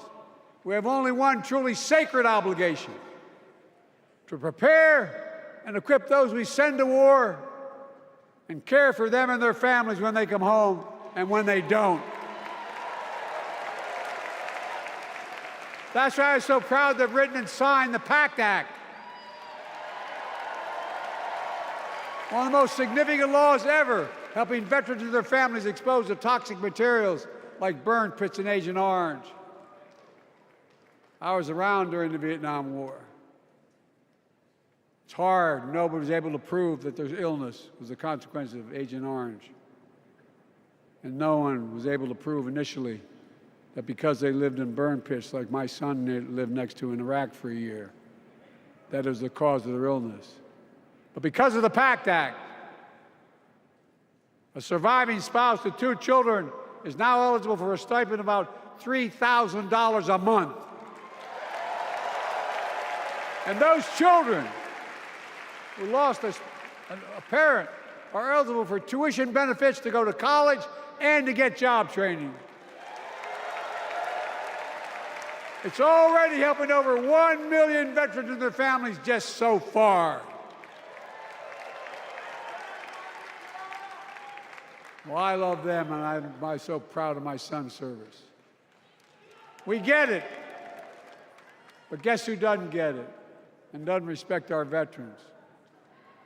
We know from his own chief of staff, the 4-star General John Kelly, that Trump, when in Europe, would not go to the grave sites in France. The brave service members who gave their lives to this country. He called them suckers and losers. Who in the hell does he think he is? Who does he think he is? There's no words for a person. They are not the words of a person not worthy of being commander-in-chief, period. Not then, not now, and not ever. I mean that. I mean that from the bottom of my heart.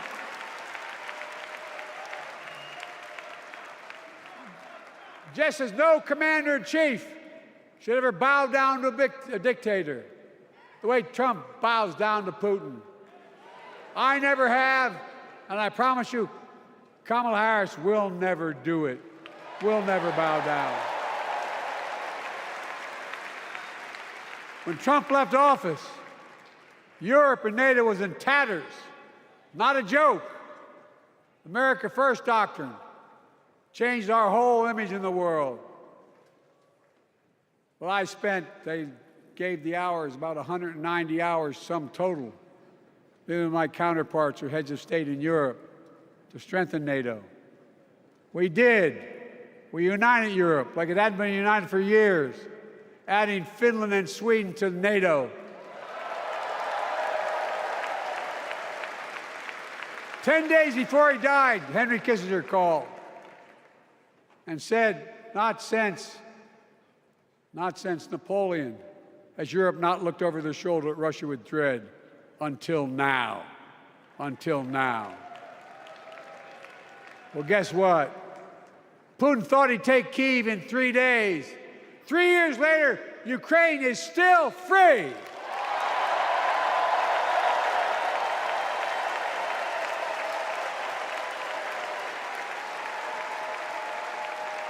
When I came to office, the conventional wisdom was that China would inevitably surpass the United States. They haven't noticed. No one's saying that now.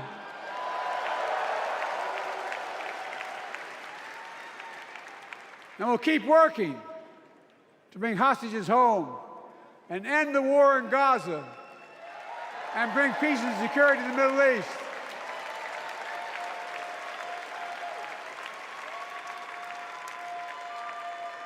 As you know, I wrote a peace treaty for Gaza. A few days ago, I put forward a proposal that brought us closer to doing that than we've done since October 7th.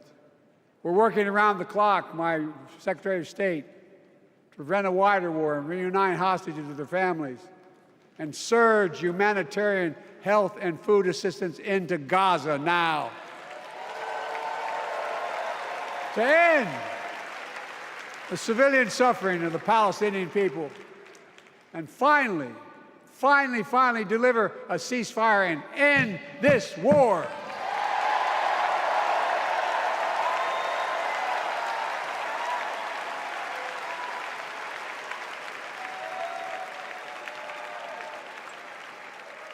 Those protesters out in the street, they have a point. A lot of innocent people are being killed on both sides. Just as we worked around the clock to bring home wrongfully detained Americans and others from Russia in one of the most complicated swaps in history, but they're home. Kamala and I are going to keep working to bring all Americans wrongfully detained around the world home. I mean it. Folks, I've got 5 months left in my presidency. I've got a lot to do. I intend to get it done.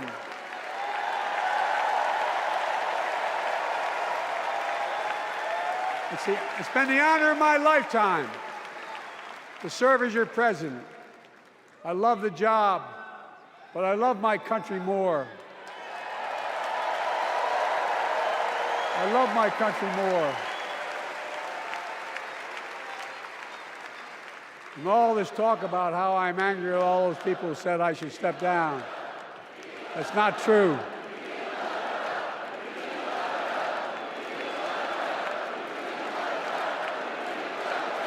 Thank you.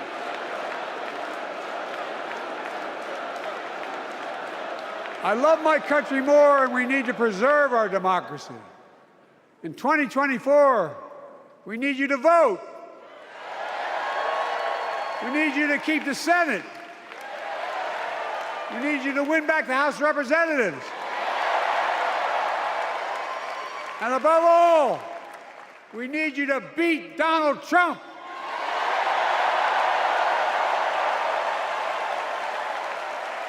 And elect Kamala and Tim President and Vice President of the United States of America. Look, they'll continue to lead America forward, creating more jobs, standing up for workers, growing the economy, lower the cost to American families so they just have a little more breathing room. We've made incredible progress, but we have more work to do. And Kamala and Tim will continue to take on corporate greed and bring down cost of food.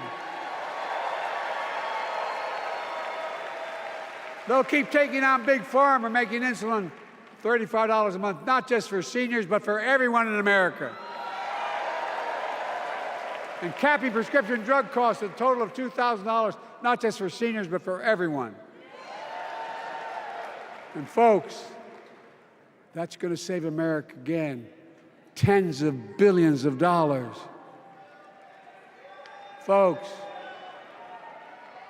they'll make housing more affordable, building 3 million new homes, providing $25,000 down payment assistance for the first-time home buyer, more than the 10 we approved. Donald Trump wants a new tax on imported goods, food, gas, clothing, and more. You know what that will cost the average family, according to the experts? $3,900 a year in a tax. No, it's a fact. Kamala and Tim will make the child care tax credit permanent.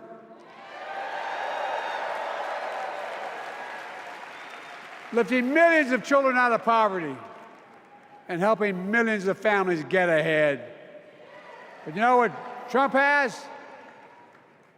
He created the largest debt any president had in 4 years with his $2 trillion tax cut for the wealthy. Well, Trump has a new plan. He wants to provide a $5 billion tax cut for corporations and the very wealthy. Read it. Put us further in debt. And folks, you know we have 1,000 billionaires in America. You know what their average tax rate they pay? 8.2%. If we just increased our taxes we proposed to 25%, which isn't the highest tax rate even, it would raise $500 billion new dollars over 10 years. They'd still be very wealthy. Look, Kamala and Tim are going to make them pay their fair share. They'll protect Social Security and Medicare. Trump wants to cut Social Security and Medicare. Kamala and Tim will protect your freedom. They'll protect your your right to vote. They'll protect your civil rights. And you know Trump will do everything to ban abortion nationwide. Oh, he will. You know, Kamala and Tim will do everything they possibly can. That's why you have to elect a Senate and House to restore Roe v. Wade.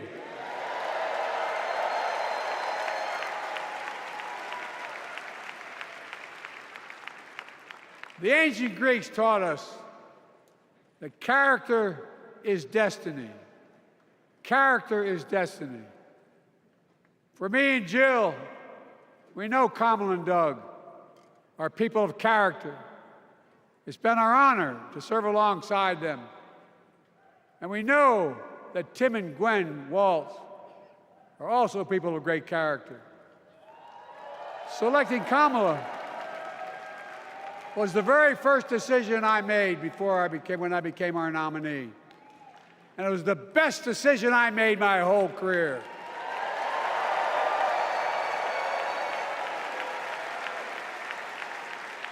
We've not only gotten to know each other, we've become close friends. She's tough, she's experienced, and she has enormous integrity, enormous integrity. Her story represents the best American story. And like many of our best presidents, she was also vice president. That's a joke.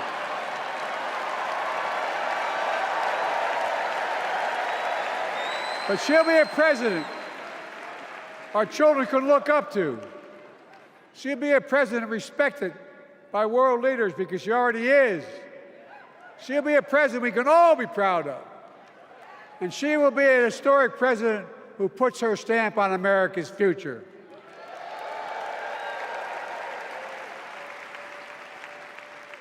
This will be the first presidential election since January 6th.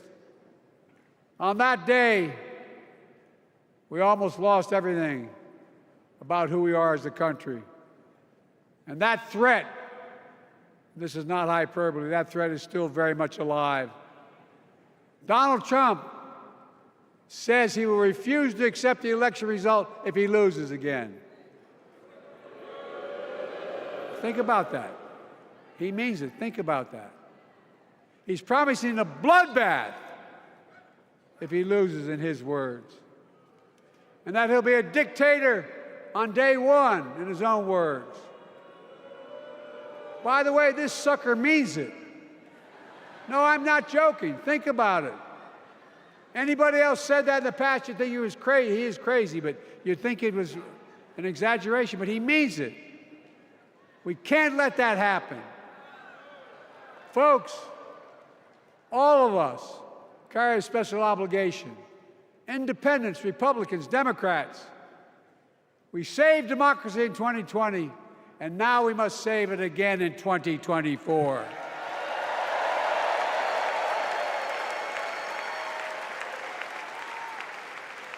The vote of each of us cast this year will determine whether democracy and freedom will prevail.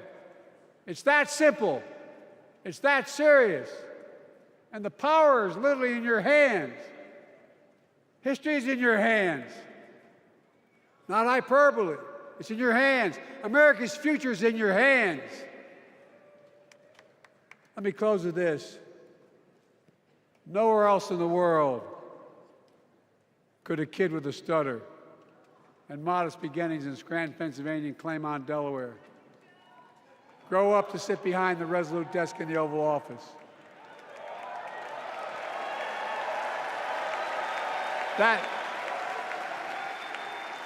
That's because America is and always has been a nation of possibilities. Possibilities. We must never lose that. Never. Kamala and Tim understand that this nation must continue to be a place of possibilities, not just for the few of us, but for all of us.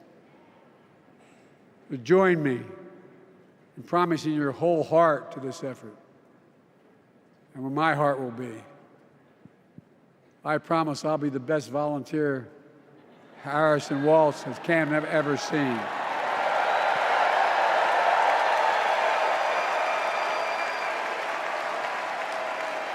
Each of us has a part in the American story.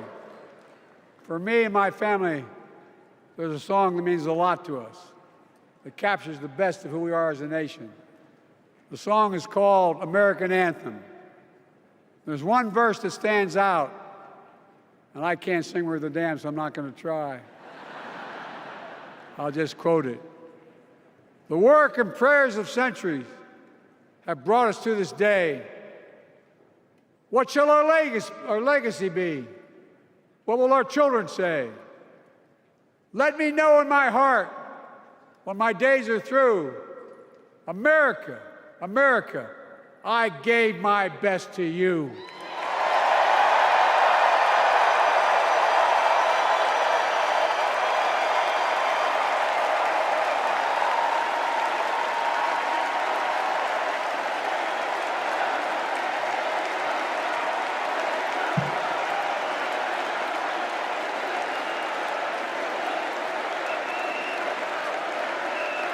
I made I've made a lot of mistakes in my career, but I gave my best to you.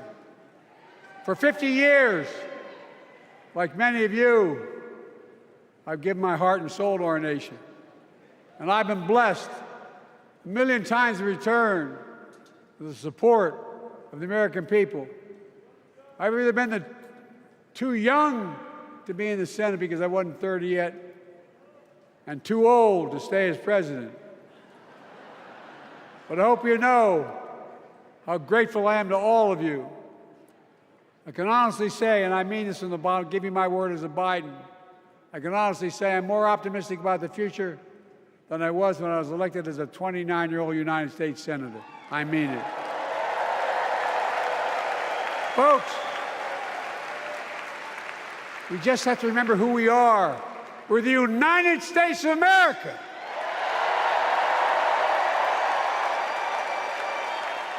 And there's nothing we cannot do when we do it together. God bless you all, and may God protect our troops. Thank you.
Please stand if you are able for this evening's benediction, offered by Rabbi Michael Beals and Pastor Cindy Rudolph.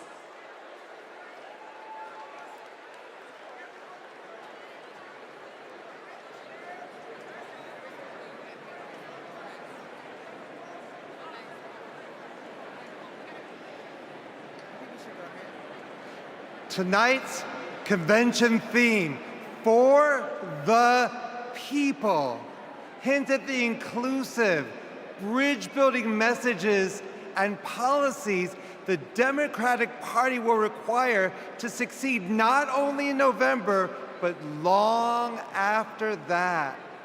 No prayer better unites Jews, Christians, Muslims, and others of faith, along with Democrats, Republicans, Independents, and undecideds, than the threefold priestly Cohenite benediction presented in the Bible.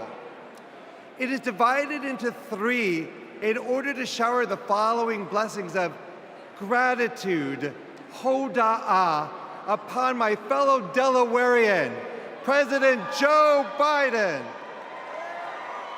for more than 50 years of selfless, effective public service. Joy, simcha, in public discourse and policy encouraged by Governor Tim Walz.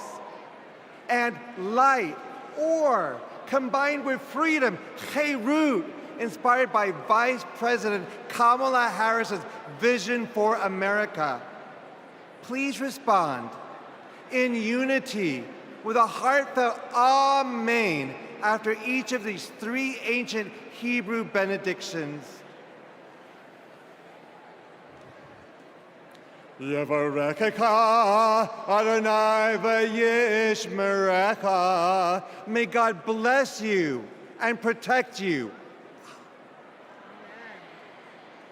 Ya'er Adonai panav elecha v'yichunecha. May God deal kindly and graciously with you. Yesadnai panav elecha v'yisem lecha shalom. May God turn towards you and grant you that most precious gift, the gifting of wholeness and the gift of peace. And let us say a heartfelt Amen.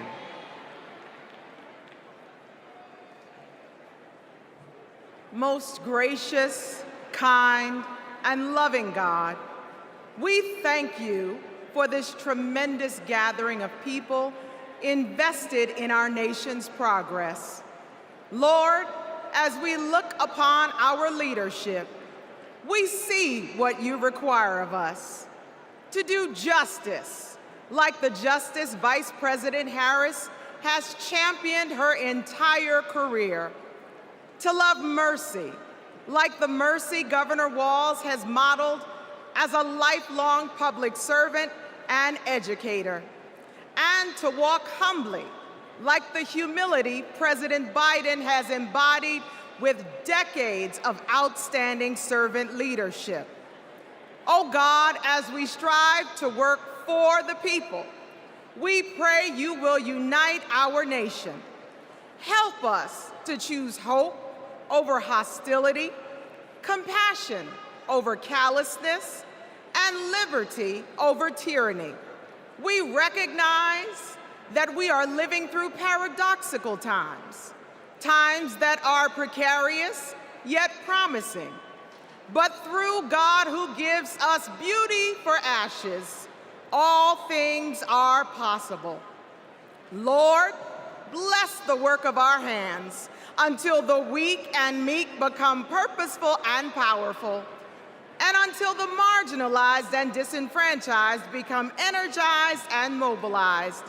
Inspire us to stand with our fellow Americans so this nation will be a light that shines for you. In the name of our loving and redeeming God, we pray. Amen.